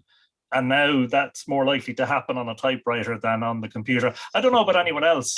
One of the things I love about typewriters, apart from the nostalgia, of course, is the fact that I think I can type for hours on a typewriter and not get the same tiredness in my eyes and in my head that I get when I'm on a computer monitor for hours. And so, in essence, typewriters have made me more productive in my writing. I don't know if anyone else feels that way. I can get more done with oh, absolutely. Absolutely. You hit the nail on the head. Yep. And the screens do cause a lot of eye strain. That's why they recommend things like blue light filters. Is that you? That's me, Mythical Ireland. That's the one. Okay. Oh, nice. I'll subscribe. Thank you. That's my long lost half brother Larry there. I think it's cool. I want to see you more. I never saw you before. So I like looking at So Anthony, one of the things I also notice about writing with typewriters is it gives me a slightly different writer's voice. Like I tend to write more from my subconscious or more freely than I do sometimes with word processors. You know? Yeah, that's interesting. And isn't it the case too that I find with the computer, you're using the backspace much more than you use with the typewriter. It's as if you write with more purpose with the typewriter. Yes. The way I describe it is when you're writing on the computer, you're thinking on the screen. When you're writing on the typewriter, you have to think a sentence ahead of what you're writing in your mind, in your head. Yeah. Good point. Yeah. Typewriters make you think harder Mm-hmm. about what you're writing. As far as Joe Van Cleve goes, I think he's one of the best storytellers I've ever met. I would agree. Mm-hmm. And I don't wish to take any more of your time because I know I've spoken quite a lot, but perhaps there's somebody on here who might be able to tell me in the next few days, I'm hoping to pick up, I've paid a deposit on it. I'm picking up an Adler special in 2 tones, and there's very little information about it on the internet and on YouTube. And I wonder, I heard in the past week or so that apparently it's the same machine as, is it a Triumph special? They're basically the same machine, just with a different badge on them. I'm not sure if somebody can tell me just a tiny bit more. Triumph Adler Corporation, yes. As far as that particular machine, I don't have any information on it. But here's where I would refer you to the Reverend Ted Monk, but he's not on right now. So Joe Van Cleve would probably be your next best bet. Yeah, I don't really know. Ted is a much better resource than that. I haven't had that kind of Adler before, so I don't know. That It makes looks like a sense that- full-size standard. Yeah, because Triumph and Adler were joined, so it makes sense that it could be the same. Yeah, cross badge them. They did a lot of that after they merged in 61 or whatever it was. What does it look like? It's a full-size standard. I mean, it's got that, depends on the year. I mean, they changed over to going from the little eagle with Adler and the little gray badge on the front all the way to the long ADLER or Triumph. They're sort of the bigger version of. Oh, no, I mean specifically, did he have one that you're referring to? I'm just wondering if I can share a screenshot. Yeah. I'm not sure how I do that. Do I have to share my screen? Is that allowed, or can I do that? It is. It is. Hang on a second. I'll just show you here now. Just give me one moment to get this ready. Can you draw us a picture? Okay, I'm not sure. Can you see that? It'll come up. There we go. Oh yeah, there we go. Oh, that's Cool. beautiful. Oh, pretty. Yeah. Oh, My wow. goodness. Yeah, I really liked it. up. As soon as I saw it, I really liked it, and I said, Oh. you know what? Yeah, that's gorgeous. And it's a Yeah. QWERTY too. It's got a very nice typeface to it. That's Mhm. Oh my goodness. And they seem to be quite rare because, as I said, I mean, I would say if Joe Van Cleve doesn't know anything about it or much about it, then obviously it is a a rare item. No, it just Nobody means that Joe knows. doesn't know as much as you think. Oh, come on, Joe. It's made for Britain because it's got the pound sign on it. Yep, that makes sense. Okay. Okay. And it looks like it's a QWERTY with the pound sign, so they sent it straight to. Now, does that one have what I call the fine fractions, the 1/8, 3/8, 5/8, and 7/8? There's a 1/8 key I can see there in one of the pictures, 1/8 over 3/8. Is that right? Yep. It's very hard. There you go. Yep. Yeah. That's the standard British keyboard. Ah. Yeah. That's So- really cool. Does it work as good as it looks? Well, I am buying it from the same gentleman I bought the Olympia SM4 from. He is one of Ireland's, I think there are only 2 typewriter restorers in Ireland. And I have seen his work and I trust him. Just put it that way. So And when it's he being says restored. it's restored and it's working 100%. So when he says that, I absolutely trust it, you know. Wow. You know, come back next week or in a couple of weeks' time when I have it and I've used it and maybe. Did he give you a year?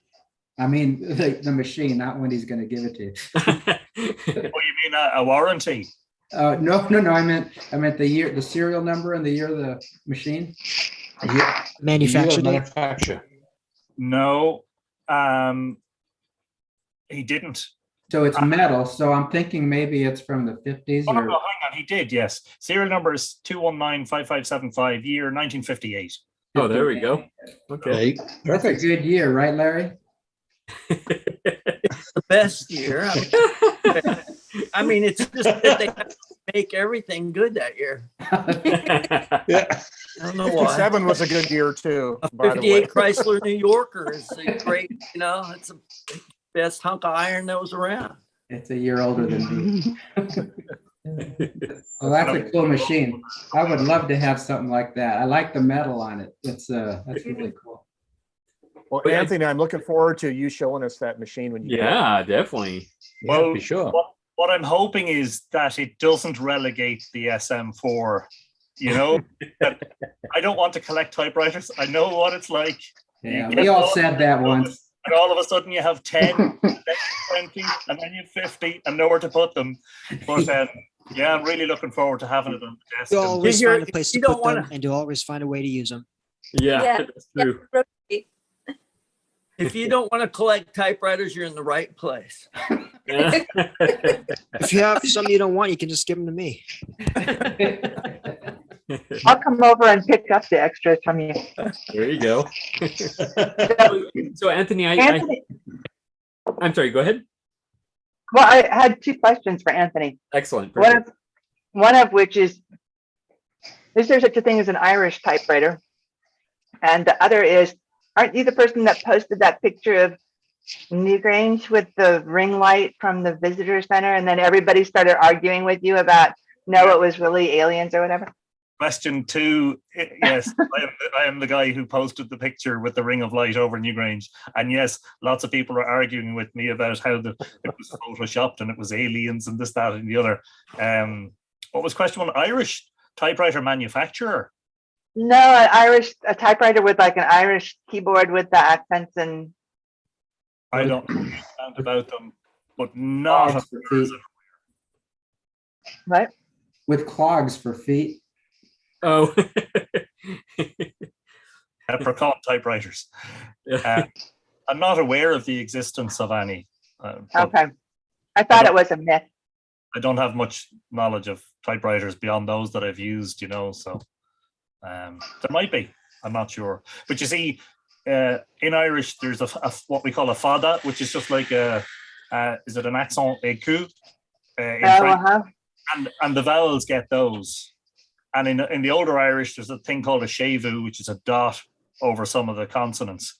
But to try and cover that with a single key, I can't imagine that it's possible. There'd be too many keys. Well, maybe it is possible, but you might have 6 rows of keys instead of 4. They could have a Well, dead the internet, key from the dot. yeah, and you you have could the, just put- yeah.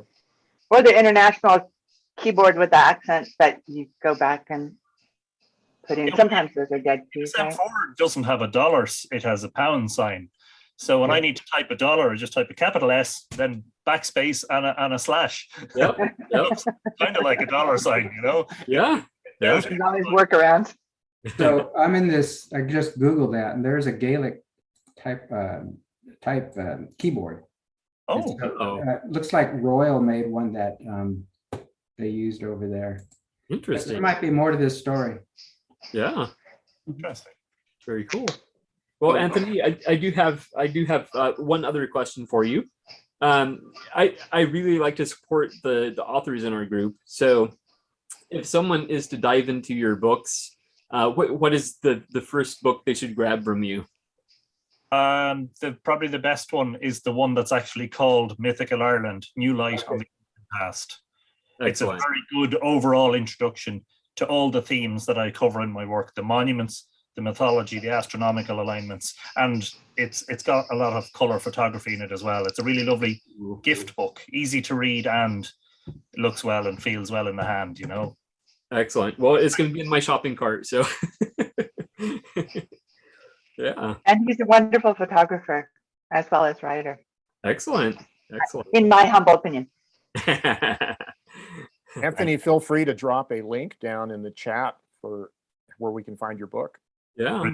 I looked it up on Amazon. So I typed it in his name, and immediately the search suggestion was Anthony Murphy Mythical Ireland. So it seems like that's the one most people look for. So if you mention that if you happen to be interested, if you order them through the website, I'll send you a signed copy, which you can't get on Amazon. So cool. That's a bit more for postage, but I'll inscribe it personally to you. So excellent. Very good. Well, thank you so much for being here. Thanks for welcoming me and for giving me such a warm welcome. My absolute pleasure. Excellent. And by the way, I'm sorry, go ahead, William. Now, if you sign up to the Type Pals registry and put your name in the registry, chances are you'll get some letters from interested people over here. Yeah, definitely. I do that. Yeah. Brilliant. Yeah. Excellent. And let's see here. I was going to say something, but I forgot now. A couple of weeks ago, I found, to me, it was almost a wow moment. There was one girl down in the southern states who was holding up a book written in, I think it's Swedish. And then Dan Linda over in Sweden was reading the page. Oh, yeah. And here was I in Canada listening to someone in Sweden reading Swedish from a book in the US. I thought, oh wow. Yeah, mind blown. Yeah. That was just so cool. Yeah. I really love what we have here, so I'm very pleased. Yeah, excellent. All right, it May has been hard at work. Hey, how are you? Yes, I've been cleaning an ugly typewriter. It's been dirty for a while. Tinkering around, but it works. I bought it because I just wanted the lid for another typewriter, because I have the same one with 6 CPI, which is more valuable to me. But this one works fine. It works great, and I feel guilty about just leaving it behind. So I'm going to clean it up, and then I'm going to try to do something. I'm going to fashion a lid of some kind. I don't want to buy another typewriter, because what will happen is then I'll end up with another good typewriter that I can't throw away. Exactly. So I'm going to try to be creative and fashion a lid. I don't know what yet, but I'm going to get it cleaned up first and then think about it. The foam core is good to use. Yeah, because it'll keep things quiet too, right? Yeah. Yeah, and you can build, you can build it, cut it to whatever you want. Yeah, cover it with I'm kind of vinyl. crafty with stuff like that, crochet something over the top of it. So that's another. I don't know yet. This is a classic 12. Yeah, 6 series. It's a Smith Corona, probably early 70s, judging by the molded plastic brown case. Not moldy brown, but like What is the brown typeface? colored, and it's molded around the typewriter.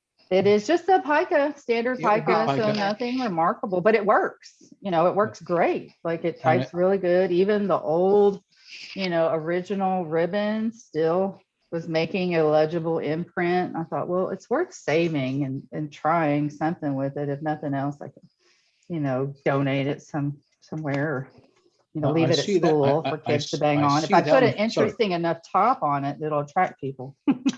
But without the lid, it is kind of ugly. It's just unfinished looking without the lid. And it's a 70s typewriter, so it's not, remarkable looking, but it works. And to me, that's the important thing. Typewriter that works. So I'm trying to clean it up as best I can without rubber ducking it. Because I feel like water, I get a little nervous with water, especially if it doesn't need it. This one actually is pretty clean. It's just dusty. I just need to clean off a little bit of the dust and stuff. But as far as like the mechanisms, nothing's rusted, nothing's gunked up. It's just a little bit of cat hair, I think. Probably human skin cells down in there. Yeah. So I gotta dust all that stuff out, and then it seems like it'll be just fine. I just gotta make a lid for it. So that's an interchangeable type key on there, that black It's one? got the 2, but it comes with just the standard 1 and exclamation and then plus and minus. But yes, I could put the international or math symbols or whatever if I wanted to. Yeah. So you may have seen this, a smiley face. Have you seen that one? Yeah, there's one set that has a smiley face, and that would probably be the most rare one, the most expensive one, right? William has one. Fabricate one. William has one. Yeah. Yeah. One of these days, people are going to start 3D printing, type slugs one day, and then we'll be able to make whatever typewriter we want. Lucas knows how to solder on type slugs, so as long as you can 3D print them, you can make pretty much anything on a typewriter. Soldering them on straight is the challenge. Yeah. So no new typewriters. I'm going to go on a strict diet in 2022. What I want to do is buy new platens for some of my favorite typewriters. So instead of new typewriters, we're going to save our money, and instead of last spring break it was typewriters gone wild. So this spring break, it's going to be platens gone wild. I'm going to invest in at least, a handful of new platens for the machines that really need it and deserve it. Like this Erica is so amazing. Like everything about it is just freaking-tastic. Is that the M that you posted? Rock hard. Yes, this is the M. I absolutely it's love got the QWERTZ. But it still can type everything in English. You just got to get used to the Y and the Z, but it's not too bad if you go slow and mindfully. But everything about this is wonderful except for the platen. It's hard. It punches. I have my QWERTY one actually. Mine is international, made for the. Yeah, that's what I would really like. You want to try? Let me add you to the screen here. It's got QWERTY, but it's got international symbols as well. On yours, Lucas? Yeah, this one has been probably so my favorite machine so far. Yeah, it's. Yeah, so this was made for the British and American market. Oh, nice. This one I think was made for the German French market because there was a tag on it. It said taken out of Nazi Germany, and it had a soldier's name like Captain something something. So it was rescued. It was rescued, or it was basically taken away from a bad Nazi or whatever. But it has some history to it. But it's it can type German and French, which I think is neat. Gorgeous. It's the only international typewriter that I have. It's gorgeous. It types well, but it needs a new platen. 3 sheets of paper, it still punches holes, even if I type soft. Was it very Nazi because it would have been Fractor. Hitler insisted. Well, it was 1930. I looked up the serial number, and it's 1933. So it's right in the pre-World War II. Okay, mine is a 37. Yeah, pre-World War II. But it was probably used, for many years after 1933, and then American Soldier went in and bought this. What does it have over the 5? It has an and. Oh, Let's see if I can hold it up a little closer. Over the 3 and the 5. Man, it's heavy. There were a bunch that would have the SS. Put it down now. No, there's no. Sometimes SS the SS is all the way at the end. No, there's no SS. As far as I know, the SS wounds didn't really show up until after the war had started in 38 or 39. Mm-hmm. Yeah, that's what I believe, or at least understand. Unless the typewriter shop put it in there later. That's true. Could be. Yeah. But yeah, so I've got typewriters like that are really nice. You know, the Royal A, it's beautiful, but it's got a hard platen as well. It could The use Erica a is new- green, right? Yeah, Is the yours green? Erica's great. No, mine's a black, shiny Shine black. a and this flashlight on Royal it. It O may is look black. I'm pretty sure it's black because you mean it might have like a green sheen to it? Like a Because deep mine's green green sheen, when you shine a light on it, even though it looks gloss black. even though, you know, normal lighting, it looks black. It might. I think it's black. Mine's black.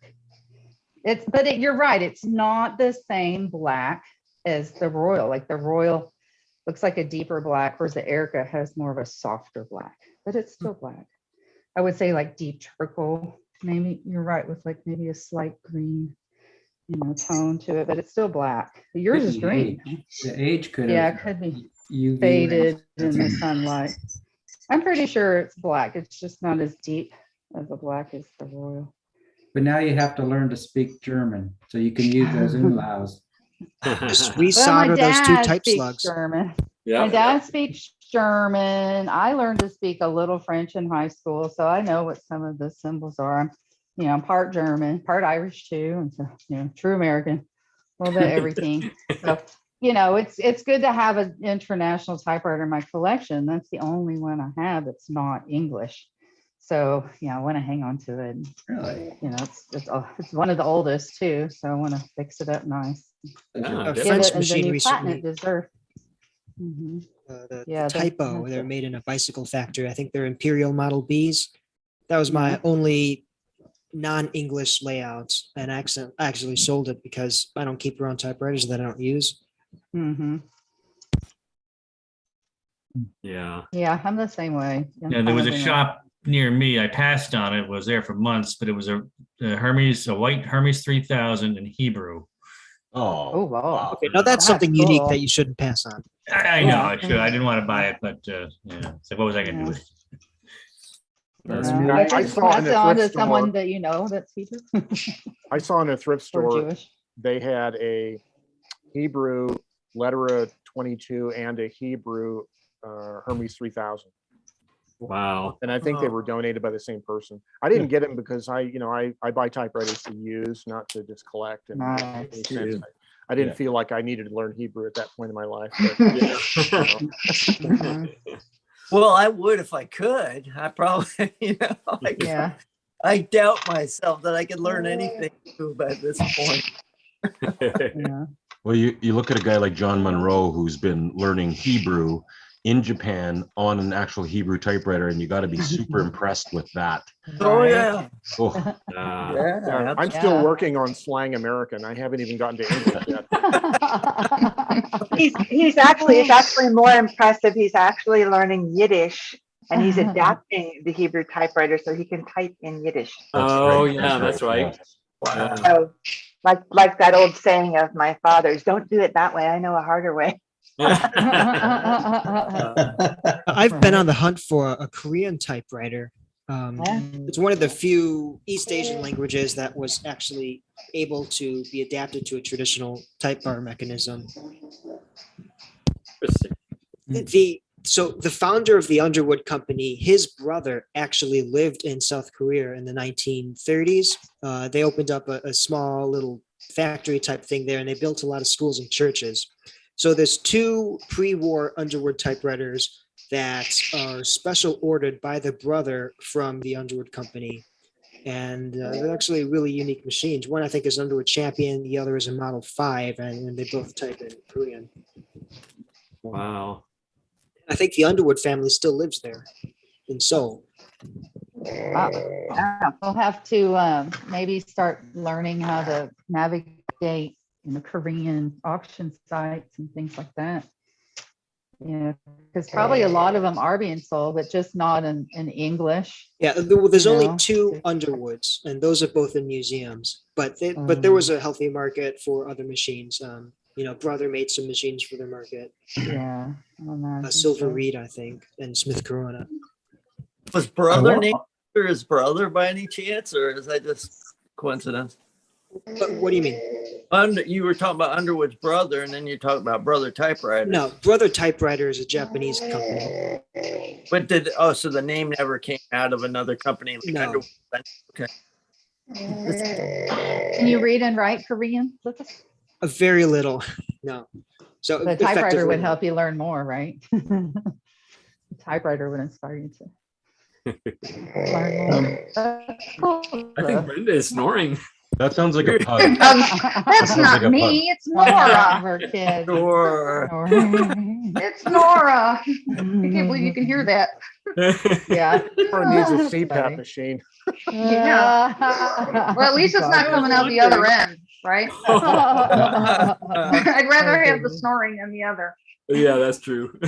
Oh, since you're talking to me, look. Okay, these are all the shark teeth that I found on the beaches. Wow. Cool. I remember you talking about those. make a whole shark out of that. Yeah, you could go into the dental business for sharks. Yeah. There you go. Wow. So yeah, those are all, Cool. what I found in Florida and Where? with John's help. So Where in Florida? Indian Rocks Beach. Indian It's Rocks. by Oh, this down is- from Clearwater. Oh, okay. On that side. Yeah. That must be an ancient burial ground for sharks. Yeah. They just, I don't know why they're so, there's just so many of them there compared to anywhere else I've looked. That's wild. I know Yeah, why there's that's- lots of shark teeth on those beaches. Hmm. Because there's lots of sharks. Probably, yes. There's a ton of sharks out there. And what ate them? I mean, something ate Yeah. them. Oh, they Well, I break think they off just when they eat. fall out. No, they do. Yeah, They lose fall their out. teeth. They make way more sets of teeth than we do. So they kind of shed teeth in a way. They're kind of like typewriters with all those type bars. So this That's a handy is little the device. pocket planner, but it's a little Rolodex. I've got this at the Big Lots a long time ago. But the thing is, if the battery dies, when you have to change the battery, I think you lose all of your contacts, and then you have to put them all back in again. But Oh gosh. I don't know why I'm keeping Darn it, but I just 90s. thought, there's my pocket Rolodex pocket That doesn't happen. thing. Your vintage tech. Yeah. You have to Yeah. use it for a month so you can keep it. I'll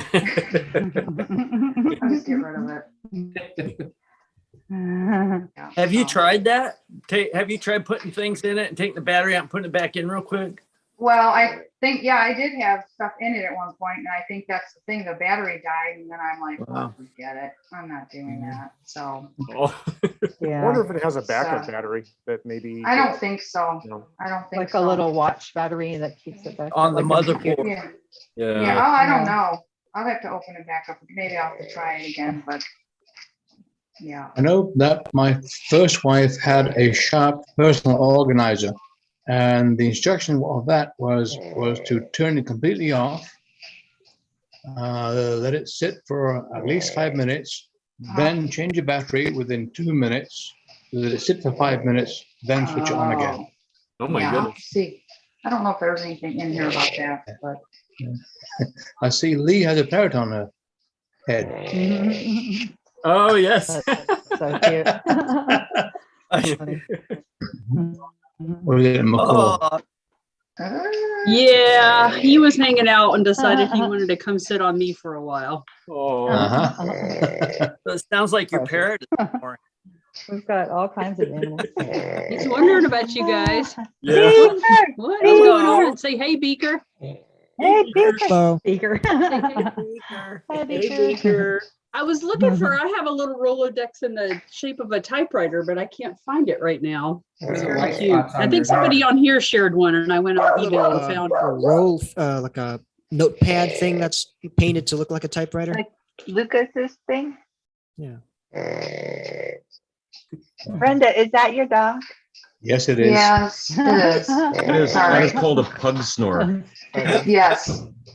So it says on here that you have 30, it'll save my information for about 30 seconds. So quickly install a new battery when you remove the old one. Wow. There you go. Yeah, Gotta be so it's fast. got a little capacitor in there that'll hold just enough Yeah. It's gotta be If you fast. let the battery go dead, then you're, yeah. you know about it. Say on the Sharp, it gives you a battery indicator, and then when the battery gets low enough, it'll say change battery wheels or change battery soon. Because if you don't change battery, then you lose everything. Yeah. Yeah. I'm gonna dip out now. Thanks for chatting. Thank you so much, Lucas. See you, Lucas. Yeah, I good look to see you, forward to Lucas. But You as Lucas, well. you See you didn't get later. to see the fun thing. Yeah. Oh. I'll show off next Typewriter Club Live. I like your camera angle, My new Lucas. Lucas goodies. Oh, thank you. I got my Nikon up Yeah. on a tripod. I got the Good. same kind of similar setup you do. I use antique lenses though. Yeah, I know. I can tell. That's Very really cool. cool. I have a nice lens. I need to move the tripod further back and do. But anyways, I I was put gonna my 300 on here and stick this down in the backyard. I was gonna say this is my Rolodex, actually real Rolodex. Much more reliable. Yeah, and it is. I have all my Yeah. passwords, every account, everything. So I never have to worry about it ultimately. It's just keep it updated whenever things change. How often do you have to change the battery on that? You know, I've never had to worry about that. And actually, I bought a Rolodex punch that does the 2 holes. And so I can just take a slip of paper, like a index card, cut it in half, type something or write something, and then punch it and stick it in the. Cool. Nice. I didn't know that. Yeah, well, they're not advertised as Rolodex punches. They're at like Michael's craft store. It's for some other kind of thing, but Yeah, they do like little decorative, just scrapbooking kind of things on those. but it's the same kind of hole spacing. Notebook. Yeah. Wow. In fact, I can probably find good to that. know. Yeah, I like there's down in idea. I have all kinds of several different specialty punches. Let's see, I probably can't find it now. I have the Circa. Oh, I have one of those. Yeah. Yeah. They have to have a punch for everything, I You think. gotta have a punch for everything. Yeah, that's Yep. right. And I think they make a punch for I everything. have a junk drawer, so then this is the other thing that's unrelated to punches, but it's the Cherry MX Switch sampler, right? You know. Yeah, I remember that. Anyway, if I find it, I'll show you guys. Anyways. So, by a show of hands, who all here has a Rolodex of some sort? I have an index card somewhere. file. Does that count? I used to, but Oh, it's nobody can hack it. It's so handy, Kara. Yeah. Mine's I got But- the old but I got the Joe older just- school one. Joe just told the whole world that that's where all his passwords are stored. I know. You have to get to it. That's You have to get to him. You have to It's a long find trip him to in get his to it. office. Yes. Yeah. You First have to take a left know turn which at corner. Albuquerque. Oh my. Okay, here it is. Here is it's called a hide swap or something. I don't remember. what Heidi, it's yeah, called. Heidi swap. And Mhm. it's a little crafting thing.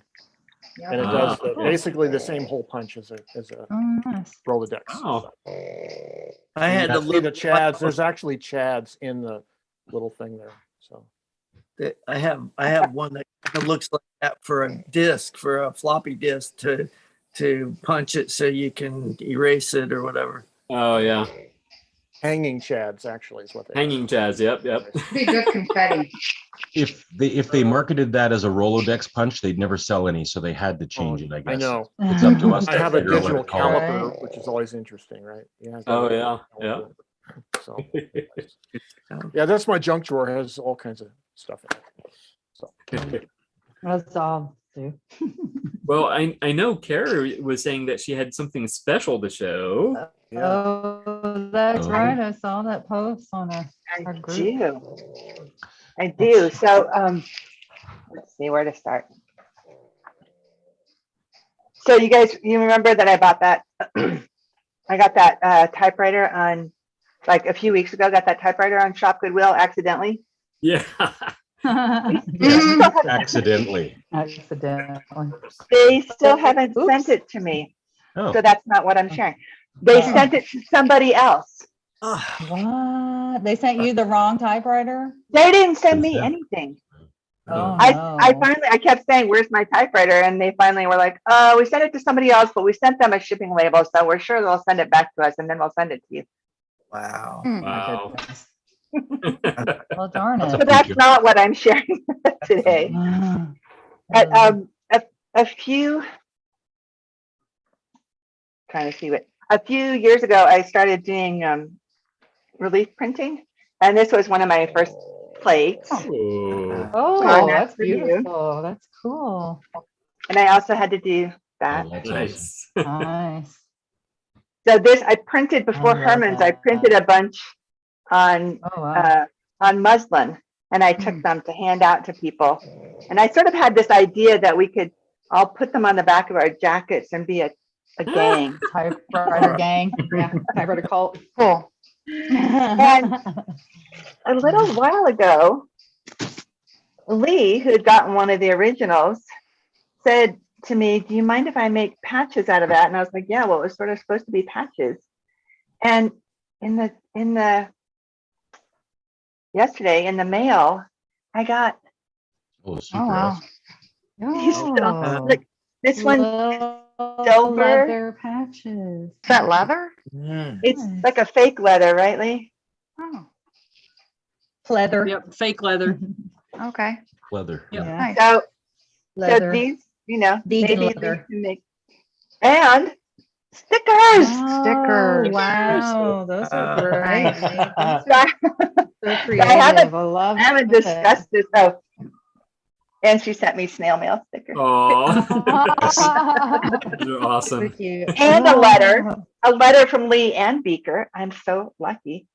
So so I haven't discussed this. These are so, look at this, you guys. These are just like nice. So I haven't talked to Lee about this, but I love them, and I think we have to go into business together, and I'll just keep doing. Yeah, keep making more art, because I can't art. I can only make other people's art. You're a printer, yeah. Well, you and you need do each other. You do amazing things. So yeah. So anyway, Lee has my permission to distribute these, and I'll probably send a few out. But so sorry, Lee, but I'm just told everybody to contact you to get more of them. But cool, yeah, sure. 1,000 emails a letter. Yeah, but thank you so much, Lee. And I just wanted to share that because it was Thanks just for letting me use that. That was a lot of fun. Look at my bird. Oh my God. Hi, Beaker. Oh man. That's great. That's my fun little thing. Too bad Lucas missed it, but I will post it on the awesome typewriter. Yeah. What did you call that type of printing? I call it lino cut, but this is actually soft cut. It's not linoleum. I called it release printing. I thought it was a block print for some reason, but it was linoleum. It's block print. This is like softer than linoleum. It's like a rubber pad. It's like a rubber pad. Like eraser? It's a lot like eraser. In fact, some people do little tiny things on erasers, right? It's called you guys see? There's some mouse pad, but you know, you could use it as a mouse pad, but that would be blasphemy, probably. It would be bumpy. There's some metal stamps. Yeah, that's ironic. There's some metal stamps on eBay of Corona, old Corona typewriters. They've got 5 of them in the set for like $50. This I think is expensive, but I don't know how they would work. They're metal. I don't know how they would work on paper. You know what I mean? I don't know how you have to do, if you have to do it like a letterpress way, where you actually put the paper down on top of it. Are they flat? Are they flat or are they like a wax? They're flat, but I think they used to be mounted on wood blocks that they took them off the wood blocks. Do you know what I'm saying? They're printing press. If they're small enough, I could probably printing. Yeah, you have to ink them and then wipe it so that the ink is only in the etching. And then this is my little tiny. Yeah. My little tiny press. I have one of those. Oh, okay. So you do. Yeah. How cool. You have to press. Then you would have to press them, not necessarily use stamp blankets. them. Use blankets underneath the paper. Okay. And damp paper. Damp paper. Yeah, exactly. Because it looks like most of the stamping of it would be mostly black, or whatever color you would use. There were not a lot of, because you can see where stuff's cut out on the thing. Yeah, the idea. But I don't. Brenda, is that you ink it and then you wipe the surface, so the ink is only in the part that's been etched, scratched into the metal. So that's intaglio printing. And So then when you're pressing it, the paper's getting down into the grooves? yeah, and it's because actually embossing it? the back of the paper has pads that makes the paper kind of fluffy, Yeah. and then the paper is Okay. dampened so that it soaks up the ink. That's like Yeah. intaglio printing, and it uses a lot of Okay. pressure, more pressure than just a stamp. Yeah. Yeah. Because I was gonna buy them and I thought, I don't know if I would be able to use them, you know. Well, buy them and send them to me. There you go. Joe and I can split them up, and then we can send it to Prince Lee, and then we can get a whole little industry going here. Yeah, I bought that little printing press thing that you have, and I haven't practiced with it much. I need to work on it more. It is so fun. And you know what I've done with it is I've most of my prints, well, I showed one last time, but most of my prints I also type on. Well, this is one from last. Oh, yes. Yeah, I like that. Yeah. There's one I did with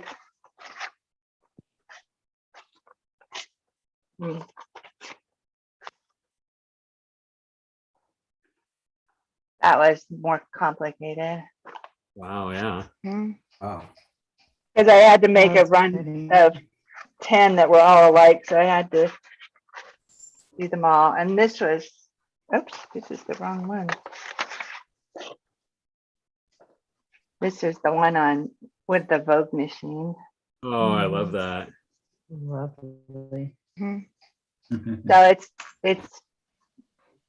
I really love the scale of the little press is perfectly scaled for being able to do typewriter, and I really like having words with the prints.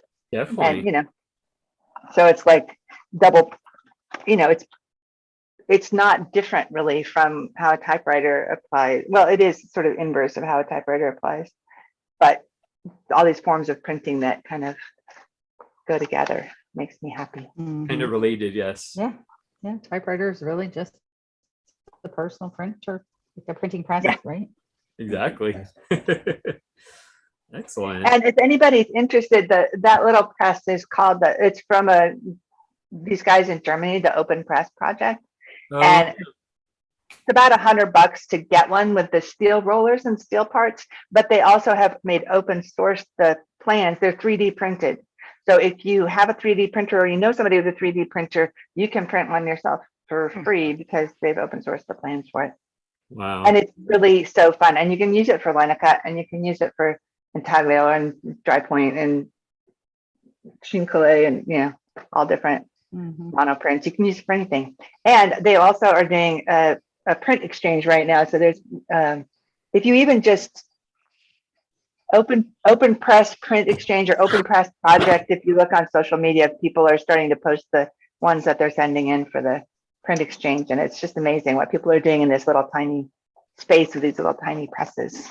Yeah. So, You know, Kara, I found when I was tinkering around with both lino cut and like woodblock printing and now this intaglio is it's really dry here in New Mexico, and the air will it'll dry the ink out. Like if I have a plate of glass that I put the speedball ink on, I have to spritz it with water every now and then. You can put an extender. They have ink extenders. Like an oil kind of stuff that goes in it, and or you can use water. It gets it, and then also if it's around like wintertime and the house is a little cool, the cold, like if you put it on a glass plate or something to roll it, it gets cold, and that kind of makes it hard also. So yeah, it's kind of managing the temperature and the humidity with that ink. It's kind of a challenge at times. There's so many factors, and there's so many factors, and people are like, oh, I did all the things the same way, and for some reason this time it didn't turn out right. And well, when I got that press, it came with one little scribing tool for etching the metal plates. But that's what I did. Obviously, you use a different scribing tool, or you just use the one they gave you? You know, I mostly use the one that they do, but I got which was it? They just came out with an extended bed that's longer. It's like this long, and I ordered that. Was it that, or I also got an apron from them? I don't know. I saw it in a video, and I wrote to them, and I was like, "Hey, I want that apron." And so I ordered it from them, and they sent that with a little copper plate and a much more like grown up kind of scribing tool. And I also have picked up a couple of scribing tools at the art supply store. But had you played around with the different, because one of the things that's so cool is that you can recycle like Tetra Pak and milk cartons, and you can use. Oh yeah, I haven't done that much, but I've seen that. Yeah, I bought a set of dental picks at Harbor Freight Tools for like $5, and I'm thinking those would probably work as scribing tools. They absolutely would. I've used thumbtacks. I mean, you just need a point, especially if you're just using soft plastic, like from a spinach container or something. Right. That's part of what's so cool about it. It's very recycle, earth friendly and stuff, but it's harder. I've found like it's harder to control certain things. Like a dental pick would work really well, but you might have trouble controlling the line. Right. But that can be its own. I was even thinking of a Dremel tool. Do it powered. Talk about trouble controlling it. Yeah, but you could get some really cool background effects, like almost. Might be able to get some like sparkling to actually do like shading with kind of a dot effect with a Dremel tool, right? Yeah, anyways. Absolutely. They have tools like that that are like wheels, that have little dots on them. Oh yeah. What do you have there, Diane? What do I have? I have a type sample from that Smith Premier 3 I got recently at the end of last year. I got it to work. It's typing. Wow. It is. I got it to type, although the capital C key needs an adjustment of some sort. I put an extra space after it because it's if I don't, it overlaps with the V, the capital V next to it. So I actually had to replace a type slug on it. I had to replace a missing capital U. Wow. You soldered it? How did you do that? It's a press fit thing. Oh. Yeah, I know. I was surprised when I learned that too, but Greg Fudak, I had asked Greg Fudak how he'd removed a type slug and sent it to me, and I asked him how he did that, and he said, "Oh, you just pull it out. You do this and you pull it out." And it's like, oh, dang. And I got this from this and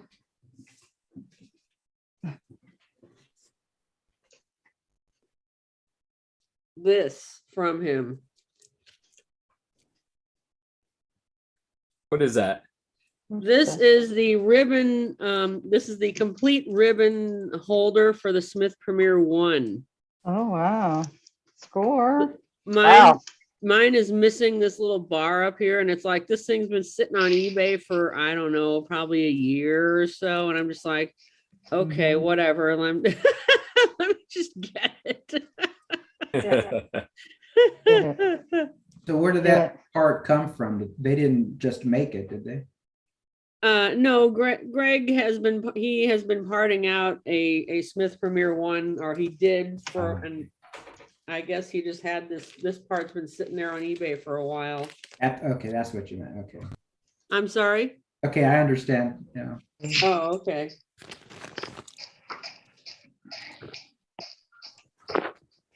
Cool. I was just approving Anthony's membership. He just joined Type Pal, so thank you for that, Anthony. Congrats.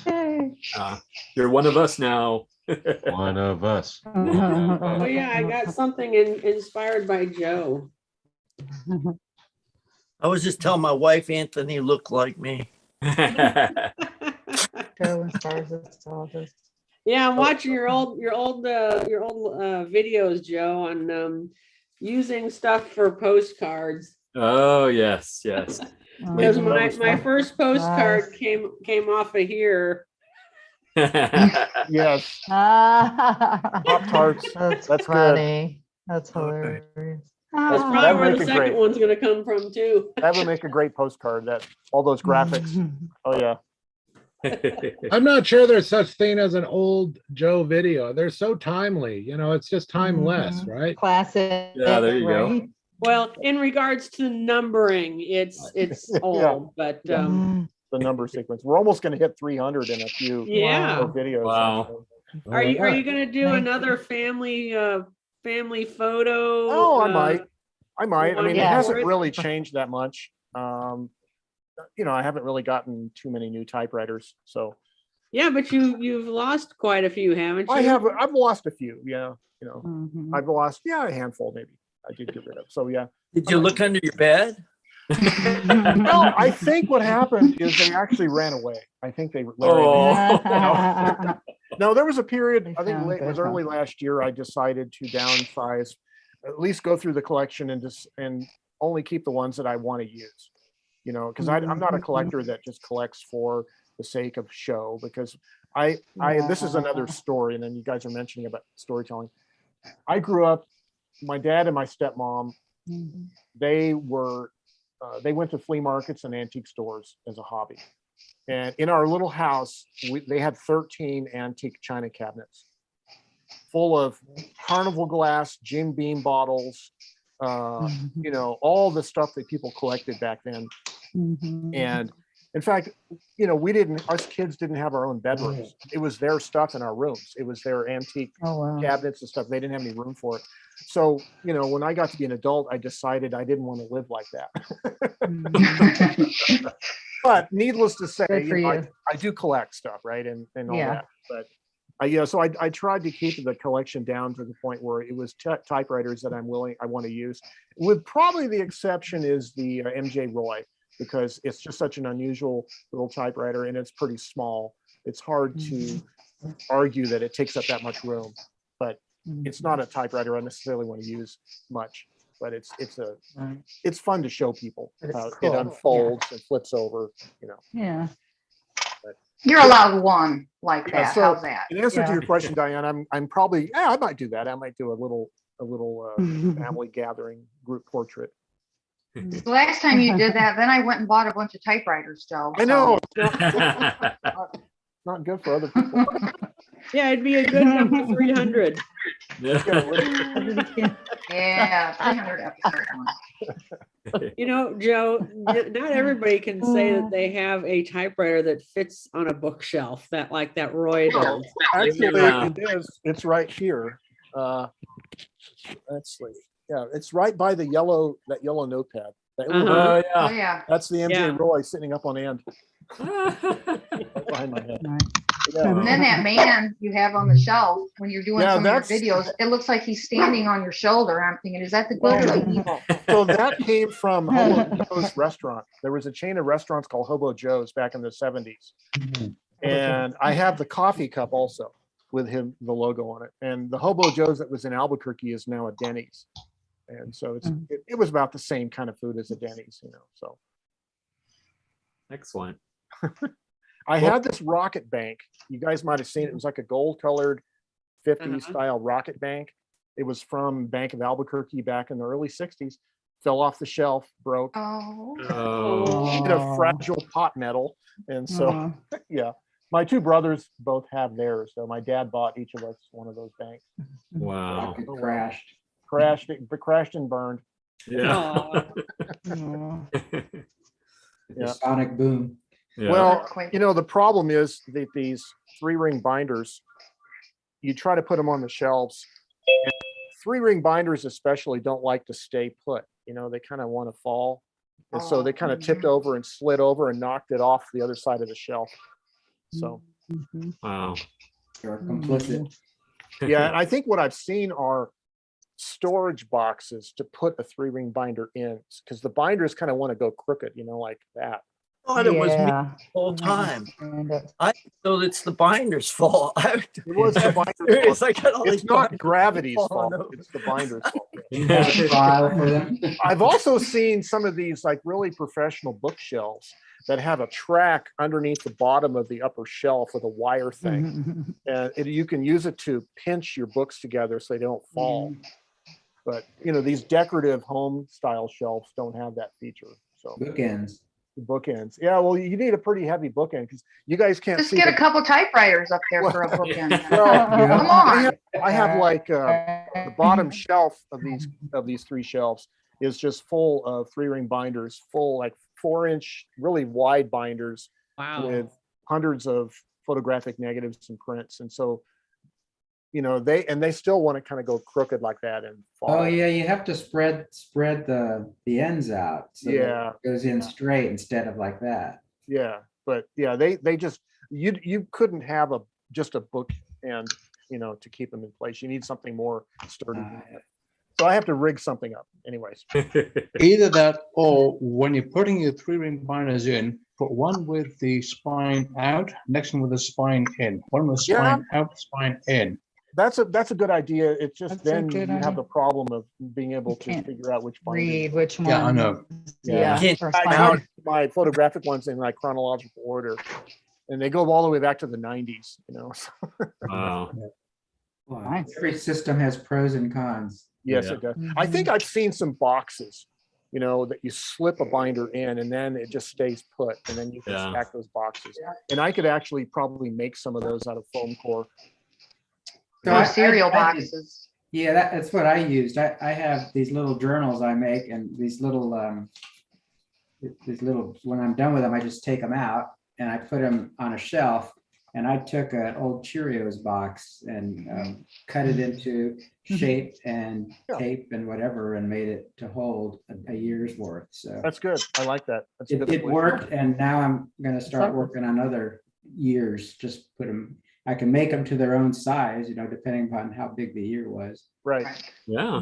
Yeah, I think actually making them out of foam core board and just hot glue the corners and put gaffer's tape on them to hold the corners. Then you could just stack them up and stick binders in them, and it wouldn't fall over. That sounds like a plan. I have actually a whole stack of black foam core in the corner of my office here that used to be in the dark room that I'll probably use for that project eventually. So won't that also be useful for dampening sound under a typewriter? What works really well is a large bath towel. You get one of those really oversized bath towels, you fold it into eighths, about the size of the typewriter. You have like 2-inch thick towel. You just set that typewriter down on that, and it's great. Or you wear earplugs. Tell everybody else in the family in the house to wear earplugs. Yeah, there you go. I think the towel thing works really well. Nice. You have to dry it first. It helps. All right. Before it gets too late, I do want to say hello to a couple of new faces. So Ken, how are you doing? Doing well. I've been watching on Facebook, but I wanted to get that link for Anthony's book, so I jumped on the Zoom. But thanks for letting me in. Appreciate it. Of course, of course. So since you are new, did you just want to tell us just a little bit about yourself? Oh, my wife bought a 4-row Underwood portable probably 7 years ago, and 7 or 8 years ago, for a birthday, something to put on my bookshelf. And then the older I get, I do IT work for a Toyota plant here in San Antonio, Texas. So automation and artificial intelligence. I found this Hermes at a Goodwill shop and grabbed that, and it started. I think I've got 10 of them, nothing close to what y'all have, but more than I ever thought I'd have. So I have 10 typewriters, and it's just nice to get away from the IT stuff. I think that's the biggest draw for me, is just not having any distraction. I think Joe, and I've watched a lot of y'all on YouTube, but I think that's the big thing, is just not having the distraction of IT and all these pop-ups. So exactly. Yeah. And I belong to a riding group up at New Braunfels, a cycling group, and ran off the road and crunched my fingers. And typing is great physical therapy. I found out that just within a few days of typing it got that motion back, and that was something I didn't anticipate, but it's neat. Anyway, but thanks for letting me go. Come on. Yeah. And do you have a favorite typewriter? I liked the Rocket until I watched Joe's comparison of the Skywriter and the Rocket, and now I'm disenchanted with it. But the Latera 32 and I found an old Smith Corona Sterling that it was up in Green, just north of New Braunfels, a little antique shop. And I really like the Smith Corona. I'd like to get one of the glass keys. Mine's a 50s version. Oh, okay. But I just like the simplicity of it and being able to work on them. I think it's exactly my favorite. You're in a great part of the country for antique stores, by the way. You know, I found a facet in a Goodwill store. It's sad. Any free time I start hitting these shops looking for things. But I found a facet. The case was in with the luggage area. I saw this suitcase and it looked a little strange, and opened it up and it was a facet. And I think it's $20, something like that. So it is neat. In the Central Hill country of Texas where you're at, there's a lot of old German families, that they die and they sell off their estate, and all that great stuff ends up in the local market. So I'm still looking for my non-English find. Hearing some of you talk about that would be pretty neat. But anyway, it's a neat group. Thanks for letting me on. Welcome. Yeah, definitely. Yeah, welcome. It's so sad we look in antique stores, isn't it? I thought it's funny you said that because it made me happy that you said that. I'm looking in thrift stores, and that's like what I do now, I think it's great. Yeah, whenever we travel, that's what we do. We find all the thrift stores and antique stores and put them on a map, and then just figure out how to get to them all. Yeah. I went. My wife is not like me in this way. I mean, she approves of what I do, but she just doesn't. I think she's a musician, and that's what she does. She teaches piano. Was at a college for 20 years with piano and all that stuff. Well, I just was in talking to her a minute ago, and I said, man, I haven't been going on these Zoom meetings.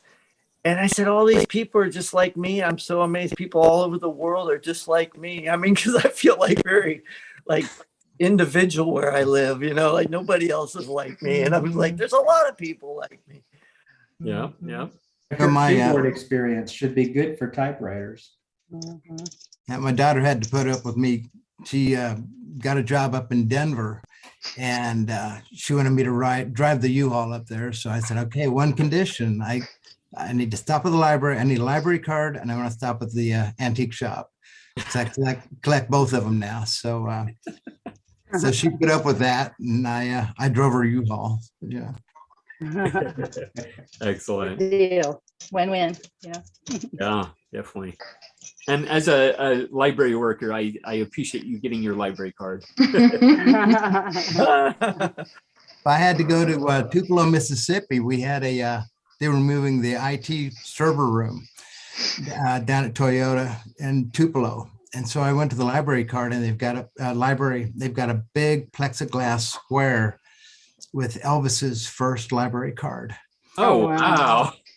Oh, man, that's like going to Mecca for librarians anyway, next to the body. Yeah. And Elvis fans too, right? Yeah. So there you go. Wow. Great. Amazing. All right. So I also want to say hi to Doug. How are you, Doug? Good, thanks. How are you? Good. You're new, right?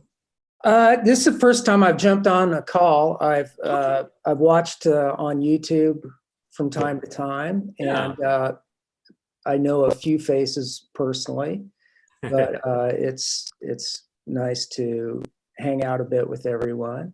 I'm in Los Angeles, right in the middle of the city. Wow. I sort of came to vintage typewriters about 12 years ago. My older daughter was in an arts high school program, a residential up in Idlewild, California. And she emailed me one day asking if we still had the old family typewriter, which was my dad and mom's 49 Royal Quiet Deluxe. Oh. And I said, yeah, sure. It works great. You know, I would pull it out from time to time. But she wanted one of her own for a project she was working on at school. Not necessarily to type, but I don't know, it was some art installation or something.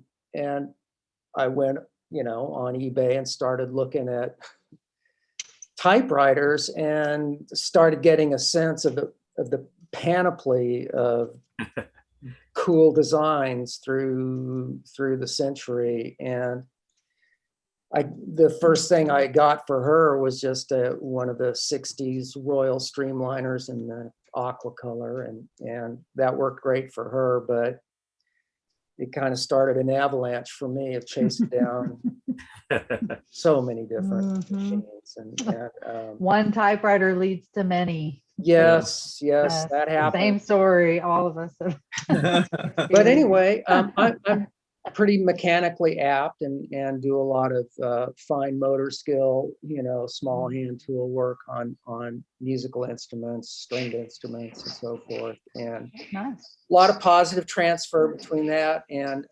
typewriters. Also, I went through a phase of rebuilding saxophones, overhauling them and adjusting those. And that's like really in the same pocket with typewriters. It's all about, you know, pivots and springs and levers and so forth. So anyway, you know, I do a fair amount of fixing up of machines that I run across or chase down, and it's just a lot of fun. I'll share one thing right now. It was a revelation to me, but I landed on a Royal Futura from the 60s, you know, that has the tan leather case and the plastic handle that always breaks. And somebody had put a dog collar on it, place of the old handle, and the sizing and all worked out brilliantly. And the challenge now is to find a collar this simple. They're mostly, you know, filled with plastic clips and all kinds of doodads. But I went online on chewy.com for those of you who shop for pets. And they have some very plain leather straps like this. $6, $7. Free shipping on orders over, you know, $49. So I had some cat supplies to buy. So I got a couple of them just to see how they might work. It's 3/4 inch wide, really well-made leather. This is a black one, but they also had burgundy, which I bought thinking it might work well on this old Royal P case. Oh, wow. Oh, wow, nice. And Yeah. That is awesome. $7, you can't beat it. You know, Yeah. you just put it on with the That's a good hardware idea. sort of face down. Or you could get a dog tag, you know, Yeah. attached to the Yeah, typewriter right. and your phone number on it. ID in case it gets stolen. Anyway, I thought I'd share that this morning, and it's a pretty handy fix. What a great idea. May just uses ropes. Hey, Doug. Oh yeah. Yeah. Yeah, I mean, forever I've done that with Rope. rope and whatnot, but this feels a little closer to the real deal. Yeah. Yeah. Leather. Yeah. I just found you on Facebook, Doug, I think, but I can only message you. I guess I can't friend you. You got music behind you? Oh yeah, yeah. That would be a Bach violin partita, the E major. I just, yeah, it just occurred to me I can find some of these people I'm seeing today on Facebook and some of them I'm already friends with. As soon as I saw you, I thought Michael J. Fox. I really did. And then I'm like, you know, I like this guy. I like the way you talk. I like the way you look. I'm like, wow. That's I mean, funny. I'm married. You know, don't worry. I'm not talking like that. No, I've gotten It's I've not that gotten a kind of Michael J. club. Fox right? I have a shirt just like I could go get my shirt on and we'd look alike, you know. Oh, that's funny. No, I agree. That makes a lot of sense. Yeah, Doug's one of ours, so him and I have gotten to run into each other before. But yeah, you absolutely look like and act like Michael J. Fox, Doug. I love it. That's great. That's great. Good observation. That makes you an honorary Canadian. There you go. That couldn't be a bad thing. Yeah, It's not. Nope. We love our Canadians. excellent. Oh, let's see here. Well, thank you very much for being here, Doug. Yeah, pleasure. Thank you. Definitely. I'm going to send you messages in case that you might look at your messages and then you'll see who. Sure. Excellent. All right. Rich, how are you doing? All right, I'm doing good. No typewriter news. I did get one thing I did get was you might know there in Southern California there's a ship. So the Queen Mary, is it still there? Yes. Yeah. So I found a fountain pen. There's a box. Oh, there we go. So this, took me down a rabbit hole. 1939. Well, Nice. the box isn't. I mean, the ship, that logo was honoring the original voyage across the ocean of the Queen Mary. But this was a rabbit hole because I was telling you before I went on a cruise, and I normally look for a fountain pen, but we didn't find one. And I found this online, and I said, Queen Mary, I wasn't on a Queen Mary, but as I started researching it, it became rather interesting what they did. It was made, I don't remember, 38, 37, 38, 39, it went across the ocean. It was fast at its time, but the government, British government, commandeered it and put it into service to carry troops. And I forget the rest of the story, but it never really was the same anymore, even though it was at the pinnacle of ships at the time, of liners. But anyway, they parked it there in Long Beach, and it's gone through several owners because they can't afford it. And this particular owner was when Disney bought the property. And the only way I know that is because it says WCO Properties. And W is, the guy's name was Rather, I think, that started it. And when Disney bought it out, they just had a subsidiary created called WCO, which Disney only owned for about, I think, 89 to 93. So they only owned it for 4 years, and they lost, they couldn't keep it afloat per se, the business that is. So that's the only link I can find to the age of this thing. There's no date on it. Wow. And I mean, it's a really cheap pen, but I'm sure it was a souvenir that was expensive when you go to those places. Oh yeah. And it's got a yellow nib. I don't know if the color comes through. Yeah, it does. Yeah. Steel. It's all plastic, so it's really light, and it's not too thin. I like them normally a lot thicker. But the logo is also on there. Wow. But I thought it was kind of fascinating because I didn't know anything about the Queen Mary, and then when I started reading more about it, it's an interesting story. So anyway, it wasn't very expensive, like $15, but it's kind of interesting. So I guess that probably makes it about 40 years old, 30 years old now. So yeah. What's the filling system on that? It takes a normal cartridge. So, but it came with it comes with its own. Oh yeah. And they even threw in a couple extra, but these I'm pretty sure are original because they've like evaporated. There's no ink in them anymore. Yeah. They don't look used. It looks like one of those inexpensive Parker fountain pens you find at craft stores and art stores. Yeah. Yeah. There's no label on it, so I really can't tell. That it's a medium. It's a thick medium, and it writes very well. I mean, I was using it last night, and it was just very easy to use. No skipping or anything like that. So just an interesting find. Yeah. Rich, one quick question. Are the cartridges parallel or are they tapered at one end? They're tapered. Okay, yeah. It's just, they're the universal, I don't know, Yes, what they I are. forgot what it's called, international or universal cartridges. Well, I'll tell you, the Queen Mary is a very large boat that we do have in the Long Beach Harbor there. You can see it from anywhere.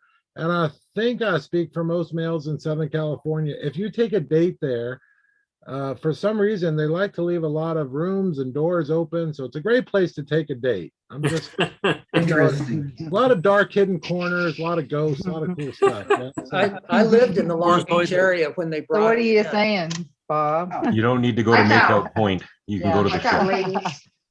I lived in that area when they brought it in, and Yeah.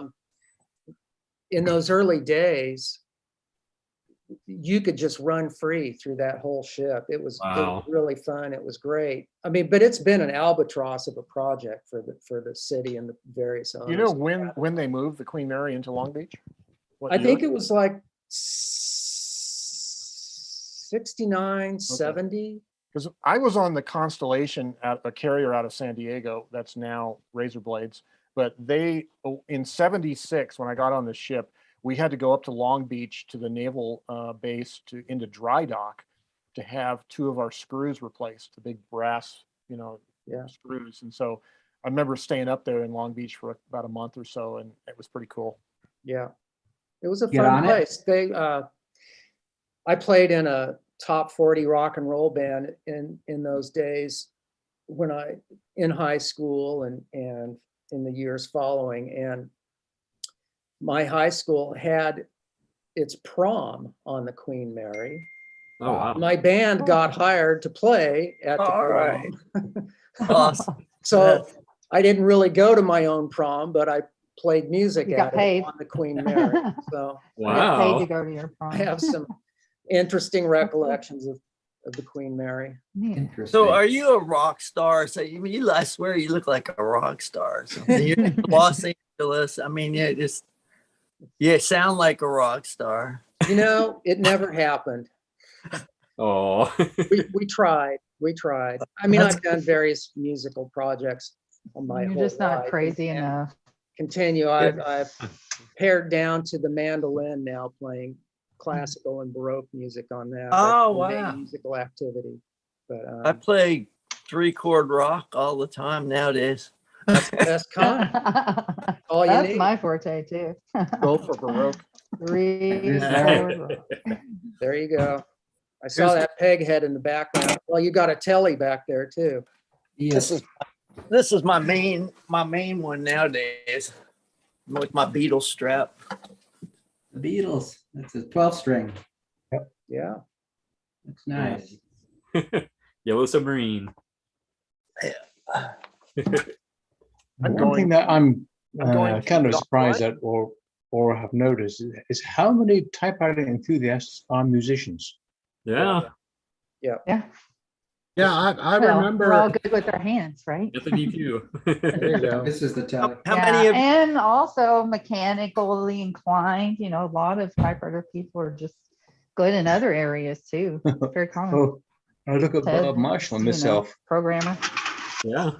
How many of you mechanic. have send you musical typewriter pictures on Facebook as like, oh, you probably like this, and now you see the same musical typewriter over and over again from friends. You know, the ones you type music on, I mean. Yeah. Yeah. Oh, Yeah, because there's not that many. So the Bob, same ones Bob get has posted one of over and those. over. Don't you have one, Bob? No, yeah, I don't have it. It belonged to a local rock star, and I fixed it for them. So I gave it back to them. They were real excited to have it back. But I know, similar to Doug, you know, you get tired of doing rock and roll in Hollywood and LA for so long. I really only play the mandolin these days. That's just my favorite. You know, I still rock out. Doug, we should get together and play mandolin. Yeah, we got to do that. We'll do that. I gave the mandolin away because I wanted to learn to play the guitar better, and somebody gave me a mandolin, and I'm like, yeah, but I still haven't learned to play guitar yet. I'm still trying. It really is a lot harder of an instrument. I'm sure Doug has a good opinion on this as well. So it really pushes you physically, mentally, above and beyond what the guitar can push you. Oh, And that's why I enjoy it. Yeah. Yeah, it's so confined to space to put your fingers in. Yeah. Yeah, it's physically challenging for sure. I've got various kinds of tendonitis and whatnot resulting from it, actually, from repetitive use. So Oh boy. I'm actually on the DL at the moment. Oh. Sure. What's DL? I've lost you. Disabled list. Oh, Yeah. I'm sorry about Technology. Injured reserve. Yeah. There you go. It's just Well, you something can- about the feeling of letting my guitar amp breathe when I turn it on. Oh. Ken was saying typing helped his fingers. Well, yeah, and for breathing, you can always try some of these. You know, for, Oh, wow. that helps your definitely helps for breathing. I don't know if Awesome. you'd call it a musical instrument, but it definitely makes noise. Oh. Hey, you're right. The only instrument I play is the recorder. Oh, okay. I don't really play that well either. Anyhow, Bob, last night we were discussing adding machines. Oh, that's great. Oh, wow. All right. And you got it Yeah. out of its case. Yeah, I finished mine. I finished mine Yep. this morning. So Mm-hmm. yeah, that I love that side load ribbon. Yeah, that's great. Yeah, look at you. All My right. goodness. Who makes that? This is Smith Corona. Okay, okay. And the interesting thing is that the ribbon reels are exactly the same, right, as used on the Skywriter. Yeah, and I'm real excited to get this old Burroughs going. I don't think you guys, let me give you a quick view of it. I think it turned out well. I painted the body black. The body was trashed. So I painted the body black and I left everything else brown, but I think I think it's black and this part's brown. I think it turned out okay. It looks good. Looks great. And it works. I'm missing that clip.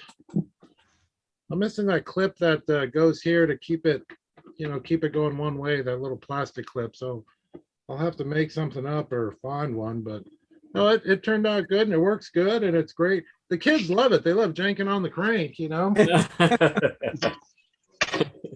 Yeah, I'm really, I don't think it'll ever sell, but I think it'll look good up in the trailer.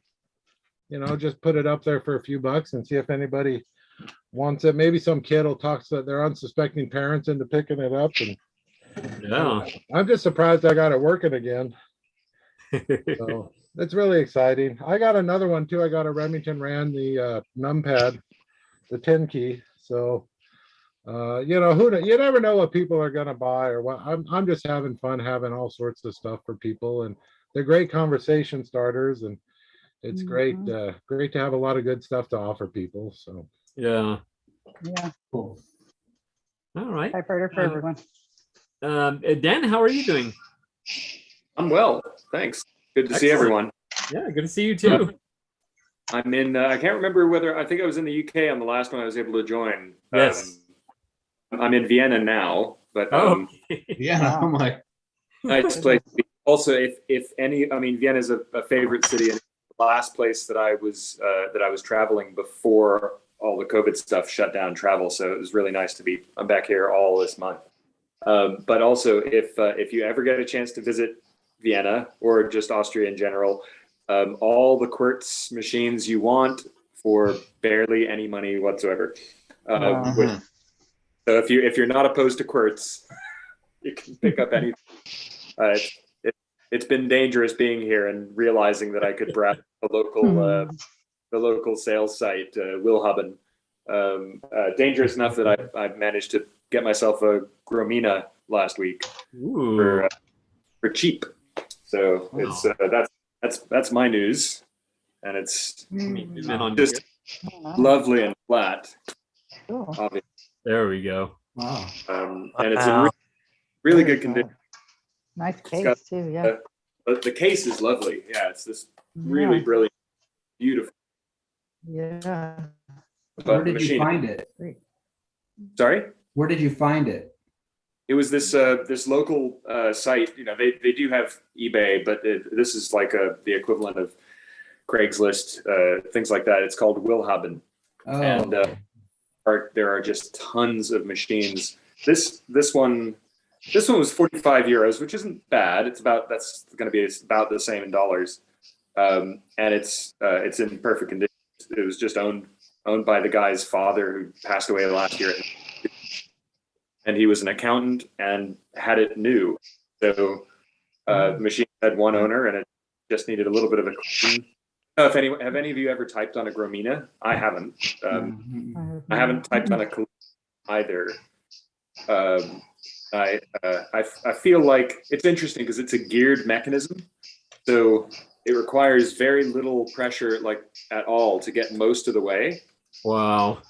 Like just, but actually quite a bit of percussive force to get the rest of the way and make an impression.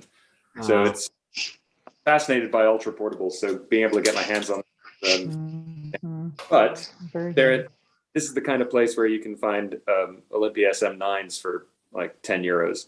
Wow. As long as you're willing to type in quartz. So yeah. There you go. Anyway, but aside from that, I'm not here to like collect typewriters in Vienna. So neither are we.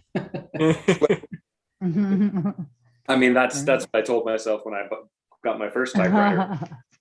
We all know. I'm not here. But I can see I Deutsch. don't know how that goes. No, fortunately, no. But no, it's anyway, it's fun. But don't have any other particular news other than the for some reason I actually no, I know what reason it. I've been very lucky with the machines I've picked up that none of them have needed adjustments to the type alignment, and except my Empire Aristocrat, which has been my travel. Actually, I have that with me on this trip, and it's been my favorite travel machine so far. And you know, the uppercase and lowercase was slightly out of alignment, and I'm just not minded because it's a little bit of personality. But it started to get to the point where it was bugging me. So last week I went out and found a set of tiny wrenches and some tiny screwdrivers. and you know, I know it's not that big a deal, but it is really interesting to finally have made kind of that kind of adjustment, because the Aristocrat has what's like the baby and rocket, right? It's got 2 set screws on either side, so you have to kind of make tweaks. You've got 2 screws for uppercase and 2 screws for lowercase, and I know for probably everyone else here, you've made these adjustments before, and doing it for the first time just felt like I'd unlocked some sort of achievement. So definitely. Yeah. Definitely. Yeah. Anyway, typewriter level. Yeah. that and the Gromina made me quite happy this week. Oh yeah. Lots of that machine is amazing. It's so would you say shallow or short or that's so awesome. Incredible. Wow. How does that even work? Well, you see the basket, right? Like the arrangement here is it's not deep at all. Yeah, that's true. It's really shallow, and I think that's why they had to create the geared mequism. Is it a basket shift or is it a carriage shift? It's a carriage shift, and it's quite a heavy carriage shift. The carriage shift, considering the size, it feels heavier than the Aristocrat does. But well, I guess the Aristocrat is just tilting as well versus this is actually lifting. It's not lifting it very, also pushing it up and back. Yeah. Is there a spring? There's probably a spring that if you increase the spring tension, it would help lift it. Is there a helper spring that helps lift the carriage, you think? I haven't taken it apart yet. So it's due a cleaning, but it hasn't really needed much other than cleaning the type slugs. So I played with that. I'm sorry. I'm just excited. I played with not that typewriter, but a carriage shift that was heavy, and I played with the spring tension and got it very light, and it helps a great deal. Except if you put it on your lap, it actually hinders it because you're moving around a little bit, and so you're better off with a heavier shift that when you have it on your lap than if you have it on a table. Yeah, it'll be interesting to see. I don't get the impression like they've I'm fascinated with the engineering of typewriters because I'm partially a product designer. So that's been one of the fascinations of these things. And so the flatter, smaller ones are been something that I've been hunting out. I'll get my hands on a Calibri at some point as well. But it's interesting to see how different machines that are about the same size behave in that way. Like I would guess that there is no spring, that there's nothing helping on this one because it feels so heavy. It feels like a shifting or steering on a Volkswagen Beetle, right? Like you've got no assistance whatsoever. It's just your personal strength what gets you around corners. And if you can't date but whereas the Baby Rocket and Aristocrat like feel like there is some assistance in there, like it just feels like a light carriage shift, and it's the same on the Olympia Splendids and Travelers. Like they don't feel heavy, and they're bigger than this Gramina. So that was the biggest shock actually, was that even the typing action, even though it's geared, it feels like I have to use more force, even though it's for a shorter amount of travel than I do on the Aristocrat or any of the Olympia portables. But anyway, it's a marvel of its size. Like I'm still amazed at how thin it is. It's fine. I'm not sure I'll love it. I might end up selling it on. I haven't found any evidence yet that they made Graminas in QWERTY. They might have, but I haven't seen one yet or any pictures of any. But I know they made Calibris in QWERTY. And I've heard from a lot of people who just love and adore the Calibris. So it might be that I hold on to this until I can find one of those, and that'll be my compromise for thinnest typewriter. Yeah. Oh, that's amazing. Excellent. Oh, and the last thing I'll leave you with is I also finished a couple of days ago. I finally finished Tom Hanks' book of short stories, Uncommon Type. Oh. I've been slowly reading like each short story over the last few months, not wanting to finish it. Yeah. Favoring it, right?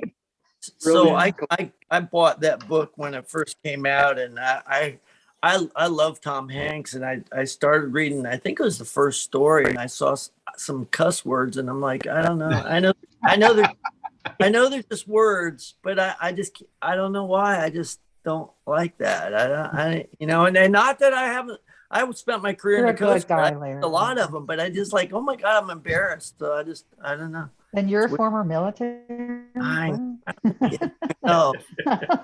If you don't give me, don't be surprised, because I don't get it. Dan, did you fly there or did you take a train? No, when I joined the Coast Guard, I joined in San Diego, and I flew to Pennsylvania, Philadelphia. I can't remember. I got on a bus and went to Cape May, and back in '82 is when I joined. Coast Guard? Thank you for your service. Yeah. Did 31 year, about 31. It takes a long time to graduate. What's that? I said it takes a long time to graduate. I've been a little longer than that. Still wondering when I'm going to graduate. But Dan, did you take the train there? No. I flew from London. It's about a 2-hour flight, so it would have. You can connect via train, but it would have involved going through so many different countries that, especially now with all the different travel restrictions, it would have been. It was difficult enough getting into Austria from the UK because Austria has the tightest rules right now of any country in Europe. I mean, in a good way. It's not like I've been able to be in cafes and all sorts of restaurants and things, because you have to show so much proof and paperwork to get into anywhere basically, even shops. It's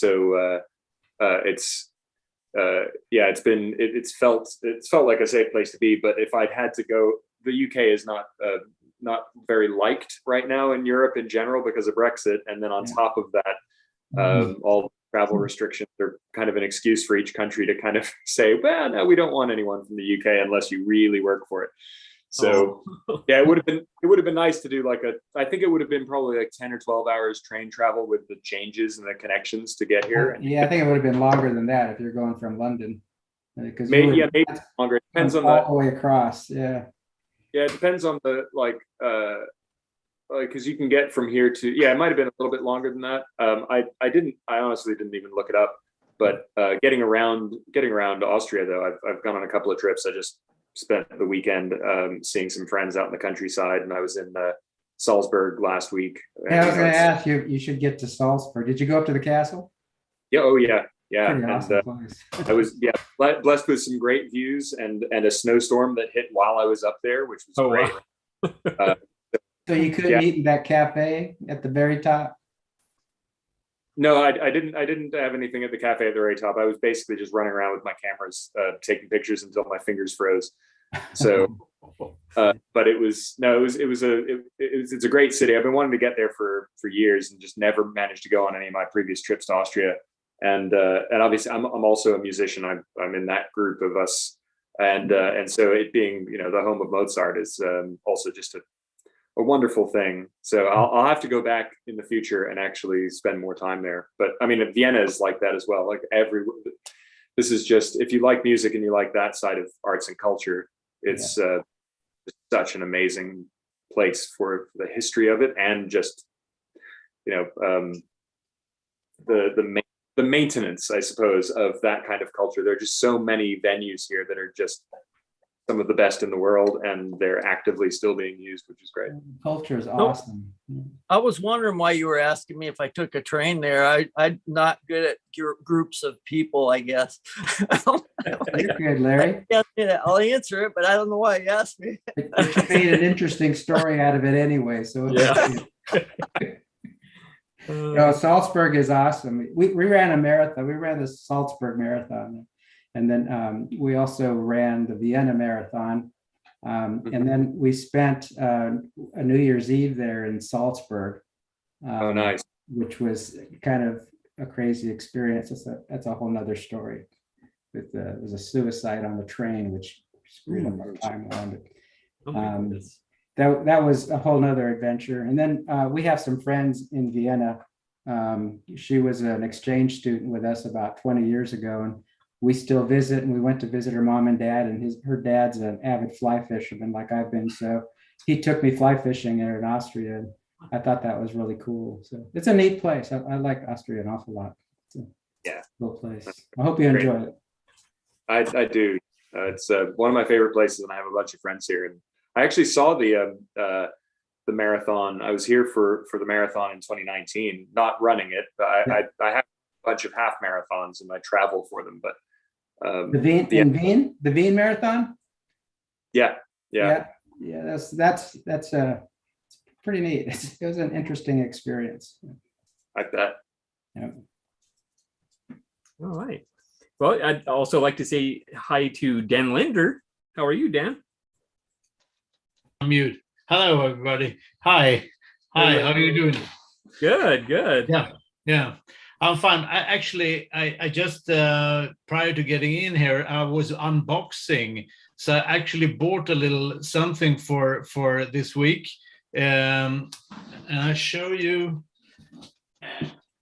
my favorite kind of brand and possibly becoming one of my favorite typewriters. I don't know. I like the touch of it. So here she is. Oh yeah, the 7. SM9. Yeah. Nice. Is that a 9 or a 7? Oh, that's a 7. 9. 7. That's a no. 7. It might be an 8. 79. It's not a 7. Olympia. No, it's not electric. How would one know? What's the difference? It's got the little honeycomb front where the logo is an SM7. Yep. Yeah. Okay. Yeah. Right. Yeah. That's why it's on my wish list. Yeah. And this is possibly is a lot of cobwebs and dirt and dust and possibly a couple of dead mice in it, but I still gotta clean it. It was very good because I was so afraid. I had a contact with a lady who sold it, who shipped it to me just across the country, and she said, "Okay, I'm gonna pack it real nice." and I wasn't sure, you know, it was, I mean, it can be in any kind of condition, but she didn't mention it actually came with a case. So that wasn't part of the description when I bought it. So I got the case for free, which is kind of neat. So this is what I'm gonna roll with now. Possibly. Nice. Yeah, that's beautiful. What typeface is it, Dan? Ooh, nice. What can it be? Is it Pika? I don't know really. Just let me check. I did some. Oh, well, Olympia has their own special typefaces. Ooh, I don't know if you can see some scribbling here. Is it legible? Yeah, it looks good. I mean, it's hard to always tell, but it looks elite. Okay. But it's standard, so that's cool. Yeah. Cool. So this is what I'm gonna clean it up and start to use it. Very nice. So Congratulations. Thank you very much. Thank you very much. Hey Dan, don't forget to keep an eye out. I need a keyboard with the Swedish vowels. Yeah. Keep an eye out for me. Yeah, I will. The holders or the faucets or the anything. It doesn't matter what. I trust your decision. If it feels Okay, thank you. right. I don't care what. within budget. I will. Thank you. I will definitely. Awesome. Yeah. $1,200. Yeah. No. Yeah, that would be a rather thing to do. The machine costs about $50, and I'm gonna add an administration fee on it. But I know That's shipping the will be friendly about thing. probably a couple hundred. So I No, All right. And anything else new with you, Dan? And no, nothing actually at all. Actually, it's been a busy week at work. It's been snowing in Sweden, so I've been waiting through snow to work, and gotten myself a typewriter. So it's also I'm doing extra work as a wedding register. So I'm doing weddings, and I had a wedding outside last night in possibly I think minus 15 Celsius or something. Oh. Yeah, it was crispy. So.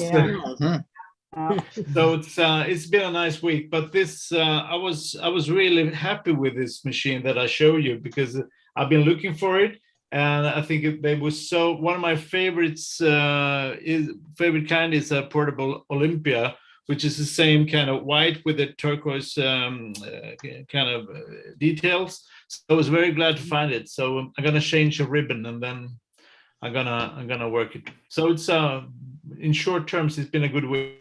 Yeah, excellent. Yeah. I have an interesting little story about Olympias. I was given a few by a collector, and an SM4 could not get the platen to work properly. I wasn't sure what was happening. Then I eventually found out that the SM4 had been installed with an SM7 platen, which is 5 millimeters shorter.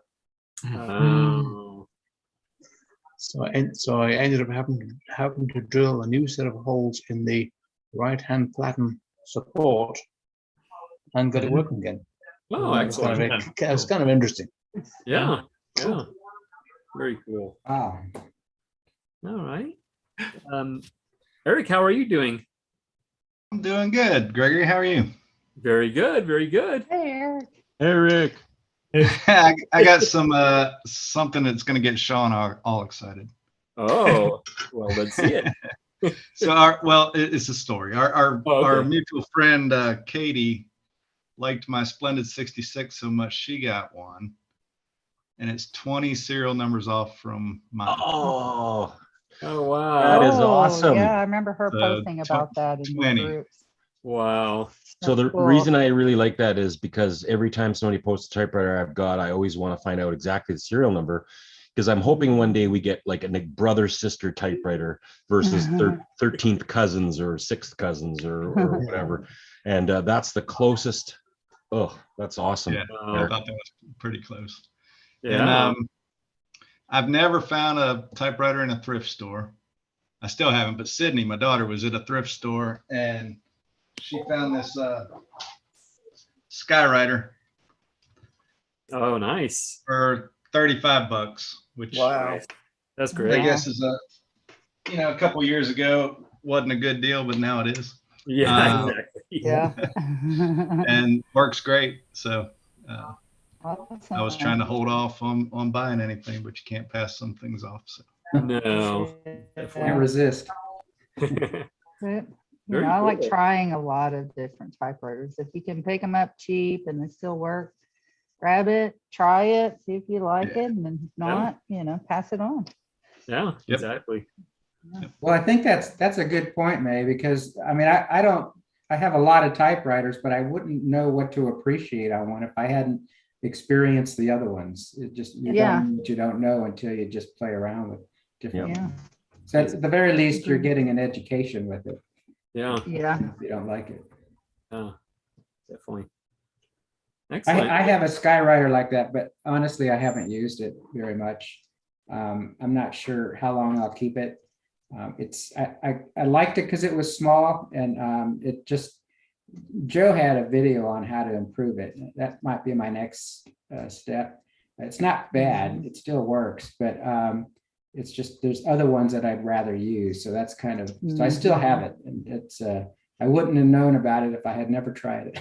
Exactly. Yeah. Right. Yeah. I would just like the name. Yeah. Yeah, it's pretty awesome. I like it too. That's probably why I got it. I like the travel related things. Yeah. Yeah, exactly. Yeah. Same. I love the case too. Just the fact that it's got this metal top on it. That just makes it seem so more substantial as far as mine carrying doesn't. Mine's worrying about it. Sounds like a 2Y series. Mine's mine's another leather. one. Yeah. Oh, that's the one I really? got. Oh. Yeah. Oh, that's my. Nice. But there's a 3Y series then. I have I the have a tower. predecessor. That's the same one I have. Which is Yep. the Oh, the, That's what I have too. Zephyr. I have a Zephyr predecessor, I think, to the Skywriter, which is a nice typewriter Oh, as well. yeah. I remember seeing So they're that. very much alike. These are nice. Oh yeah. Yeah. Not the That's got greatest the- typewriter, but for a very flat portable, it works. I know. They're good. Got the round keys. But you're right. There are other typewriters that do type better. So which ones you keep, which ones you pass on. Well, I have quite a few Skywriters. My favorite one is a 4Y series made in England, and that's the one I use to take minutes at the fish and game meeting every Monday, every third Monday of the month. Wow. Put on my lap, take the minutes, because I can take the minutes faster on typewriter than I can write. Yeah. And I can read my own typing, or I can't always read my own writing. Exactly. Very good. It depends on the errors. Yeah, that's true. And the other members there say that after a few years, they got quite used to hearing my typewriter going when I talk and I'm taking minutes. Yeah, the thing about the 4Y series Skywriter is you can be sitting with a group of people on the patio or on the table. You can be typing and you can still hear what the other people are saying in normal speaking voice, and although they can hear you, they don't have to speak up over you. It's a nice, quiet little machine, handy, putting it on your lap. True. Very portable. Yeah. Yeah. All right. Let's see here. Oh yes. Eric, did you have anything else new? No, it's been a shitty week. Sorry.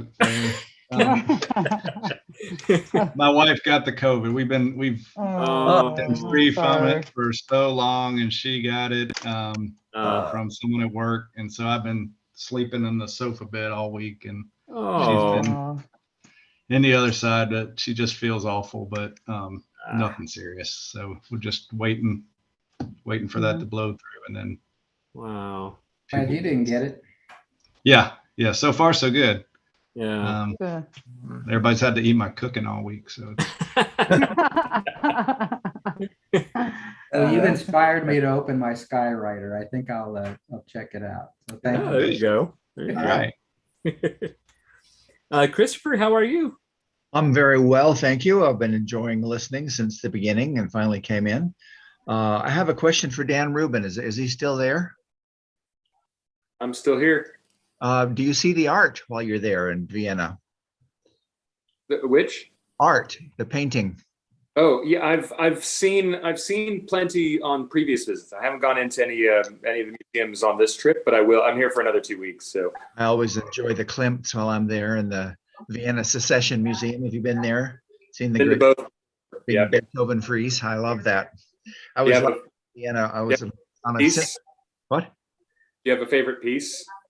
Oh, probably the Kiss, which I think is maybe the second most famous painting in the world. At least that's my opinion. I think so. and I like the Beethoven frieze. I like the figures in that also. So that was good. Last time I was there, we were on a concert tour, and we had the day off. That was our day off that week. So I spent the day in 3 museums, each of which I could have spent a day or 2 in. I saw the Klimt up in the Belvedere. You've seen that. And then there's a Schoenberg, Arnold Schoenberg thing where I went to see. He called himself, he's the composer, modern music, and he called himself a painter, which I don't know that I would necessarily agree with. And then there was another museum that had lots of wonderful stuff, works on paper, and saw some Egon Schiele, which always gives me a fever when I look at that, but that's my issue, I guess. So well, I'm glad you're there. Have a lovely. Oh, and that we had been saving up. We got there on a Friday, and it was Saturday was the day off. So I've been keeping my laundry because I've wasted tours washing it out every night. I won't do that anymore. So I went in on Friday and said, okay, here's my suitcase full of laundry. And since it was a concert tour, I had day clothes and concert clothes that needed to be washed and laundered and stuff. And they said, well, we can't do it here because it's Friday, so we'll send it out. It ended up costing me $320. But it gave me a day in Vienna. When is the next time I'm going to be there? There you go. They give us per diem, and that's what it's for. So I didn't care at all. It's just nice not to be wringing out clothes and putting them on wet in the morning, which I've done way too many times. Oh boy. Things never dry overnight in Europe, as I'm sure you know. Oh, that's funny. Anyway, I enjoyed everybody. I don't have much to contribute, but I'm like a sponge listening, and I admire that you repair things, which is a rabbit hole I hope never to go down. So I'm right there with you. Anyway, thank you for keeping me entertained on this lovely Sunday morning, and best to you all. Of course. Yeah. Take care, Chris. Well, I don't feel very cultured. I was going to ask Dan how the sausages were in Vienna. Oh, good. They are. Schnitzel is very, very good, as it should be. They don't. Even the cheap stuff is really good because they just do not compromise. And the bread that goes with them. Yes, those little rolls.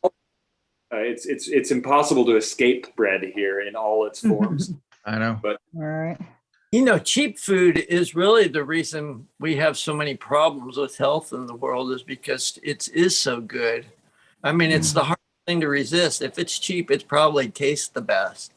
Well, except for vegetables. Now, I gotta admit, vegetables are cheap. So I'm wrong. So now let me think of it. Oh, so we've had quite the showing today, quite the turnout today, but we're finally getting to Carlos. How are you, Carlos? Doing well. I'm just listening to everybody. It's great. I guess circling back to the ultra portables, this week I finally got a Splendid 33, came all the way from Australia, so it took almost like a month to get here. Nice. The touch is really nice. I have a what's it called? A Hermes rocket, and comparing that to the Splendid just so soft. It's yeah. I guess like people mentioned earlier, it's kind of nice. You have to kind of get a couple of typewriters to kind of see the difference. Exactly. Yeah.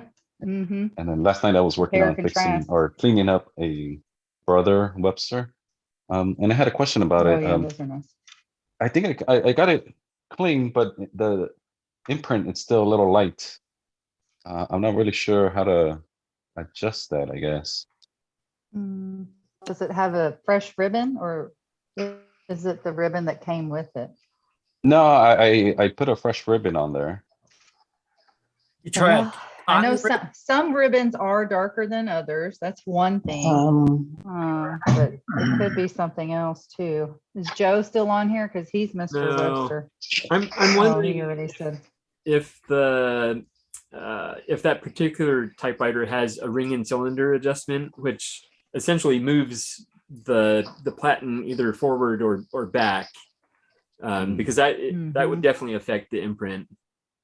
Yeah, I feel like I have to kind of hit the keys harder than I probably should. No, you shouldn't have to. Yeah. I would go and grab my brother Webster right now, but it's on the desk with the letter. Oh, And you it's have one too. Oh, great, even better. In action.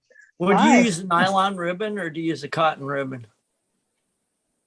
It was just a cotton ribbon, if I remember correctly. Okay, because the I know cotton's there's a normally lot of pretty dark.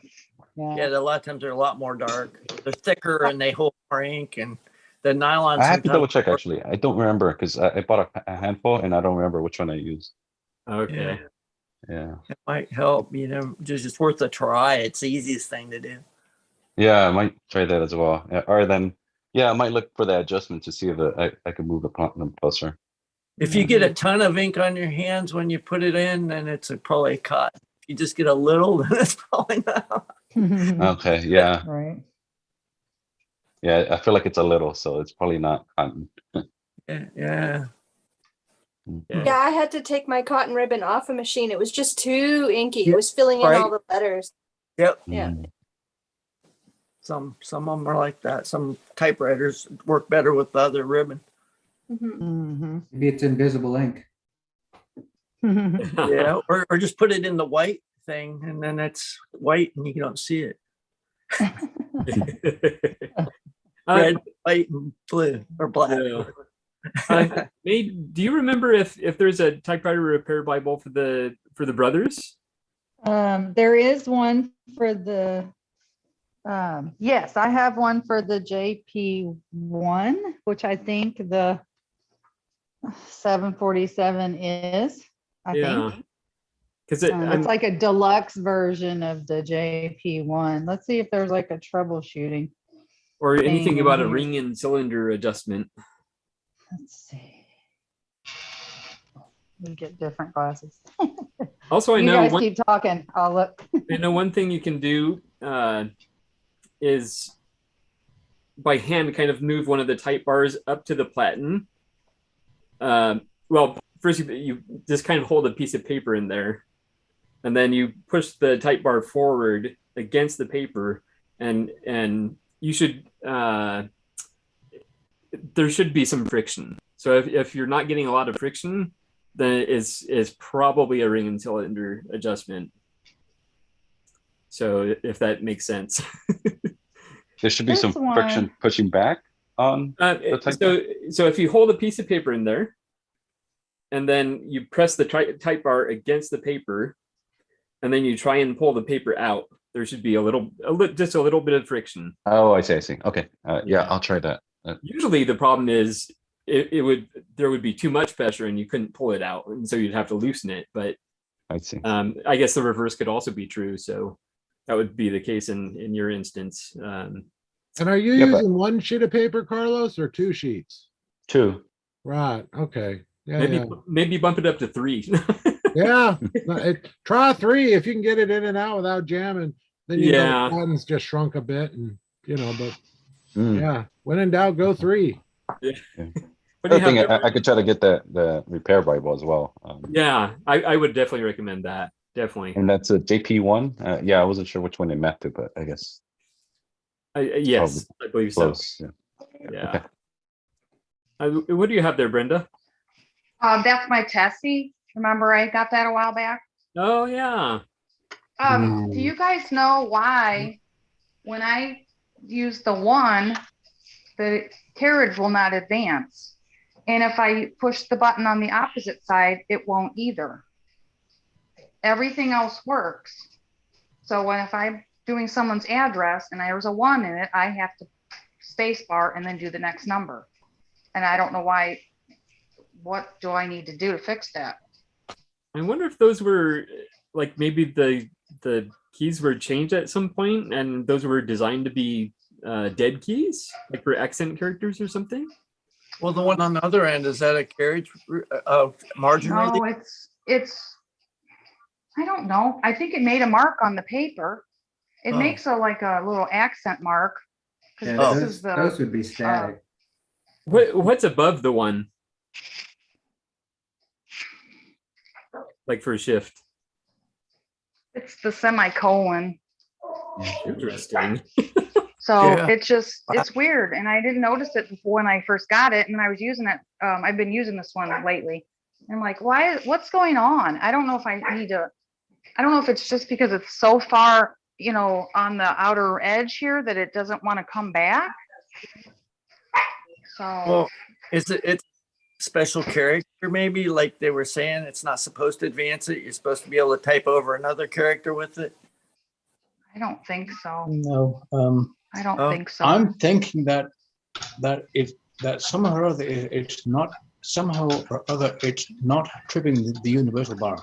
Yeah, and yeah, that's what I think so too. Is it because it's so far? It shouldn't matter that it's that far out on the, you know, the outer edge. That shouldn't matter, right? Shouldn't. Like, it's put in a bind because it's way on the, you know what I'm saying? Because it's on the outer edge. Like has less. Doesn't it have less? Doesn't travel as far as the other keys do, or does it? Am I making sense? I think if you look at the linkages of the other ones, that one should have the same path, and it's just it might be disconnected or maybe bent or something like that. But if you compare it to, say, the key next to it, but yeah, I mean, you'd have to look inside to see how to follow the path of the linkage. Yeah.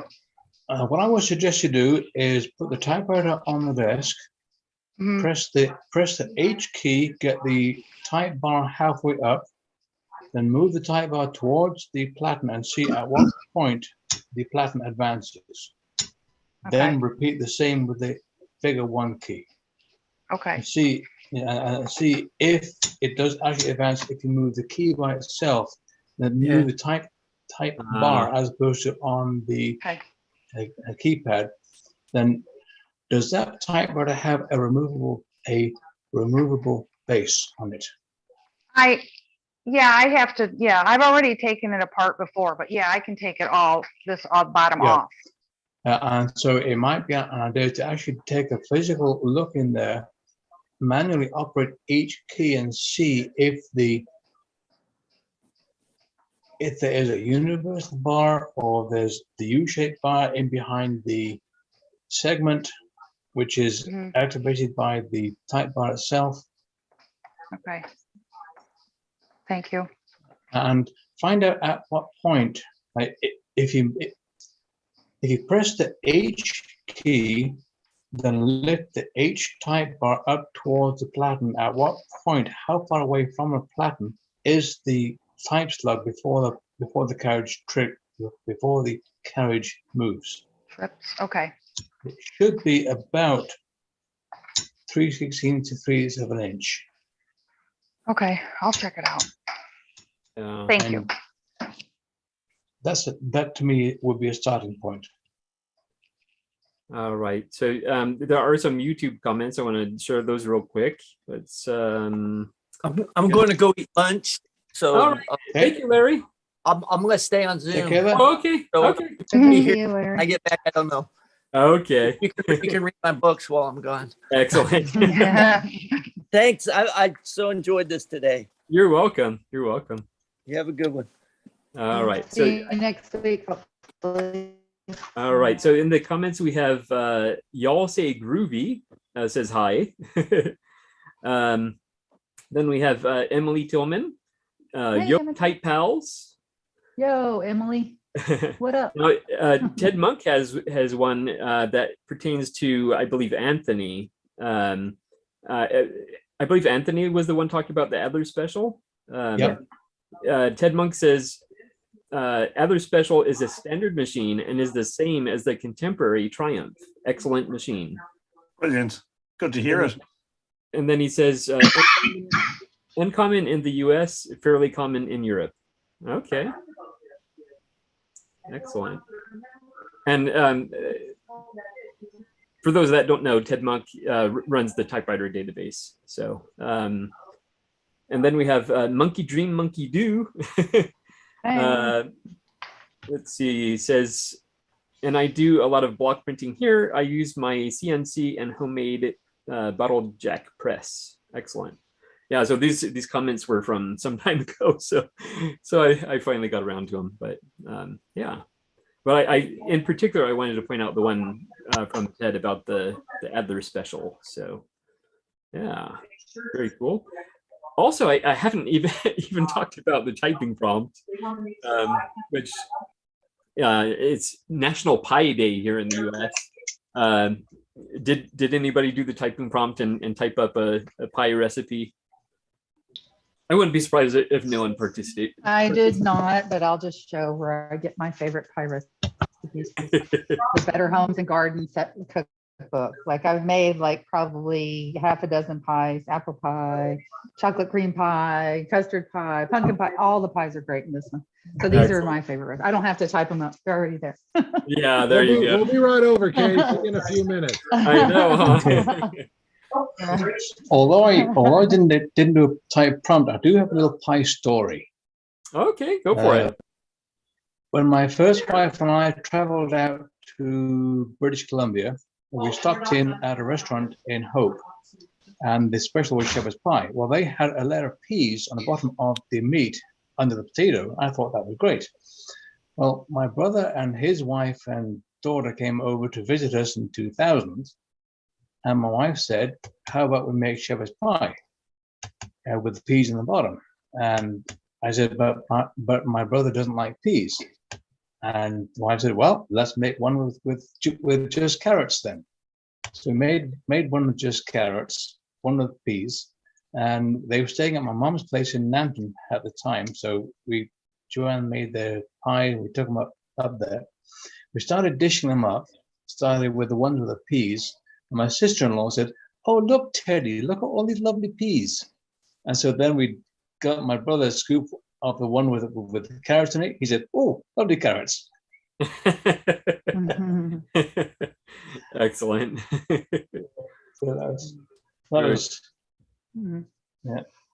yeah. Well, in answer to the JP1 question, yes. There is some adjustments about, when the type bars hit the platen, but it doesn't, it says, if your measurements aren't a certain distance, you should adjust it, but I can't find where to adjust it. Like, how do you adjust it? Like, yeah, it says to adjust the distance, the clearance, like letters need less clearance than like a period or comma that will punch through the paper, but that's as far as it goes. It doesn't say how to. It says it should be adjusted, but it doesn't say how to adjust. So I guess a typewriter mechanic would automatically know how to do, those things. So there probably is some kind of adjustment to bring the type bars closer. Yeah, I'll find that screen somewhere there. Sorry. Hopefully, yeah.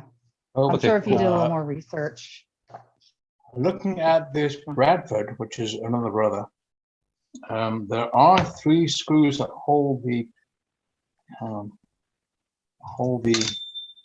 carriage rail onto the lift system, but whether those are for adjusting or not, I don't know.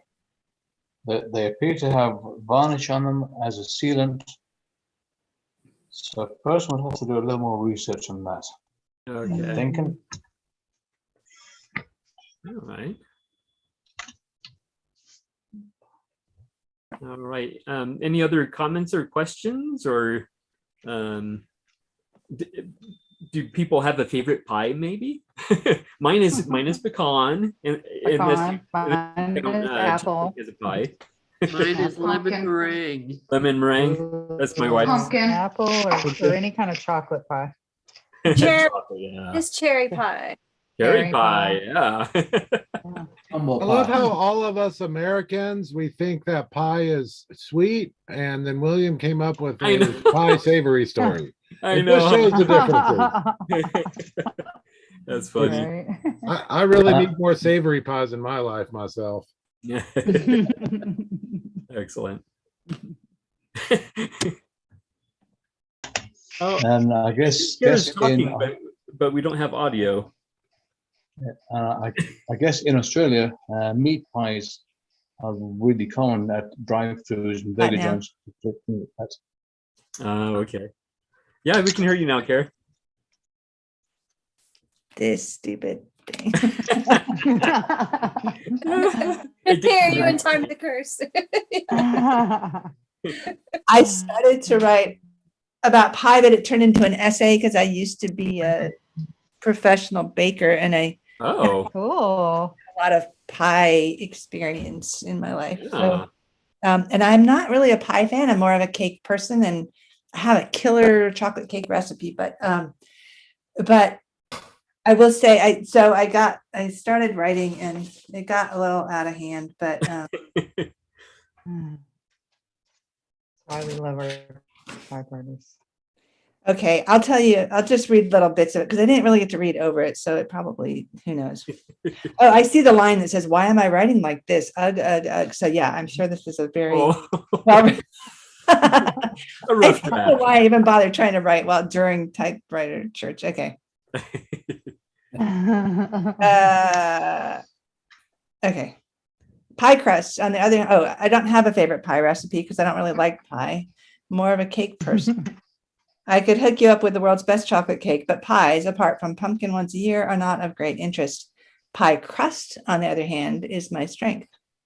It's the best part of the pie. Flaky, balancing the opposing forces to both hold together and fall apart.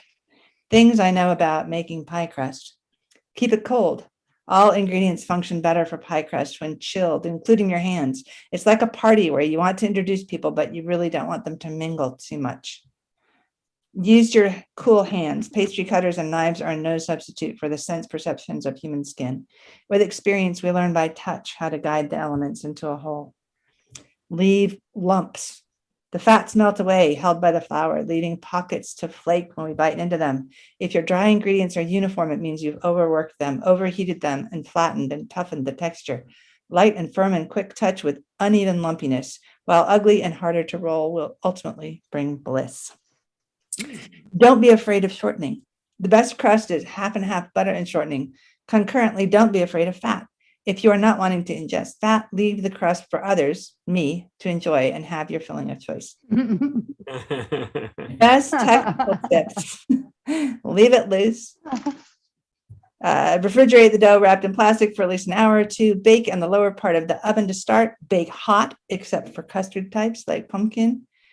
And this is the best one, and really it could all just have boiled down to this one thing. Use vodka for half of the ice water. And the reason that you do that is the vodka will evaporate, and because it's alcohol and not water, it does the moistening, but it doesn't develop the gluten. So it gives you a very nice tender crust. So there you go. Bottom line, use vodka. Makes everything better. Use vodka. And I like how you zipped up for emphasis. You went zip. And then my Tampa typewriter.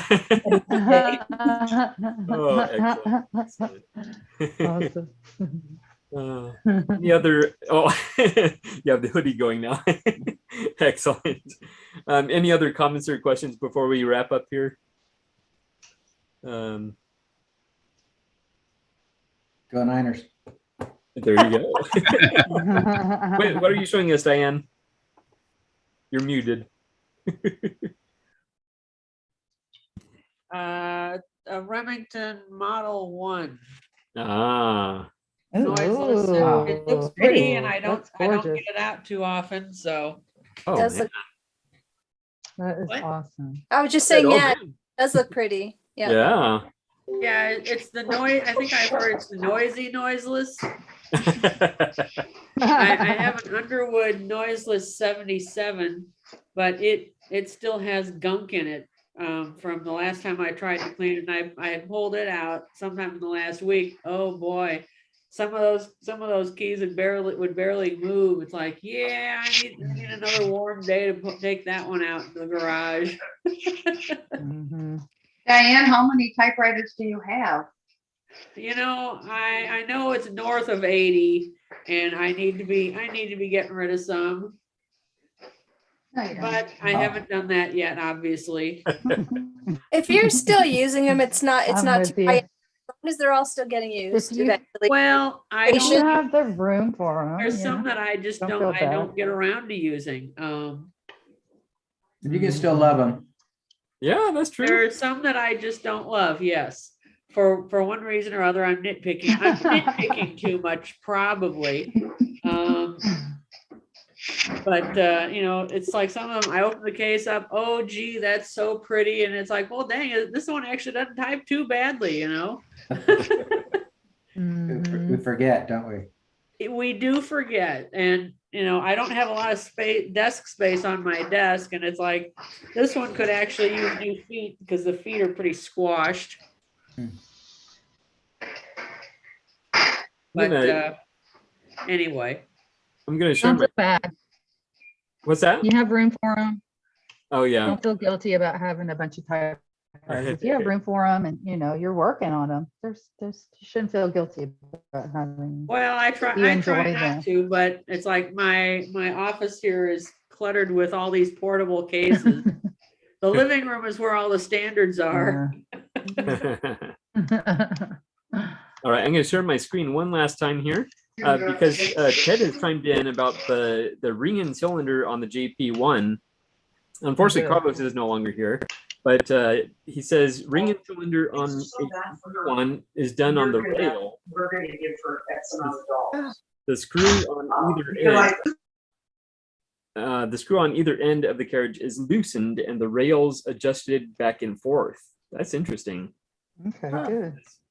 Yes, the screws that William mentions that attach the rails to the lift are the adjustment point. Excellent. Thank you so much, Ted. Thank you, Ted. Yeah. Thanks, Ted. Hope you're having a Awesome. great day. Obviously, He's a rock star, isn't he? he's a typewriter rock. He's a type star. Yeah. He's a Type BFF. star. He's a type star. He's a type star. He really is. Like, what would we do? He's a without Canon the type typewriter star. He's a cannon. database? We all love you, Ted. Yeah, definitely. He knows what he's talking about. And all the other. And I know he has type a of special experience. fondness for the brothers AP1, so Yes. Yeah, that was one of my first typewriters, and I found Ted, and he was like the first typosphere, you know, help person that I found on internet, and so thank goodness I did. yeah, excellent. Definitely a wealth of knowledge you Yes. provide. So thank you. You know, everybody else, you know, there's a lot of other people too. So Oh, yeah. It's not just Ted, you know. Yeah. But he's definitely one of the important ones for sure. Yeah. Well, I think we're going to sign off here because I do have to pick up my dad's groceries. And yeah, so Thank you, Gregory. Thank you, Gregory. Appreciate so you much for for all being you do. It has been fun. Good to see Take care, everyone. everybody. God bless. Yeah. See you next week. And we'll Yes. see you Yeah. Thanks, next everybody. Saturday evening or Sunday morning. Yes. Okay. Amen. Bye. All right. See ya. Bye. Bye. Bye. Bye. Bye. Bye. Bye.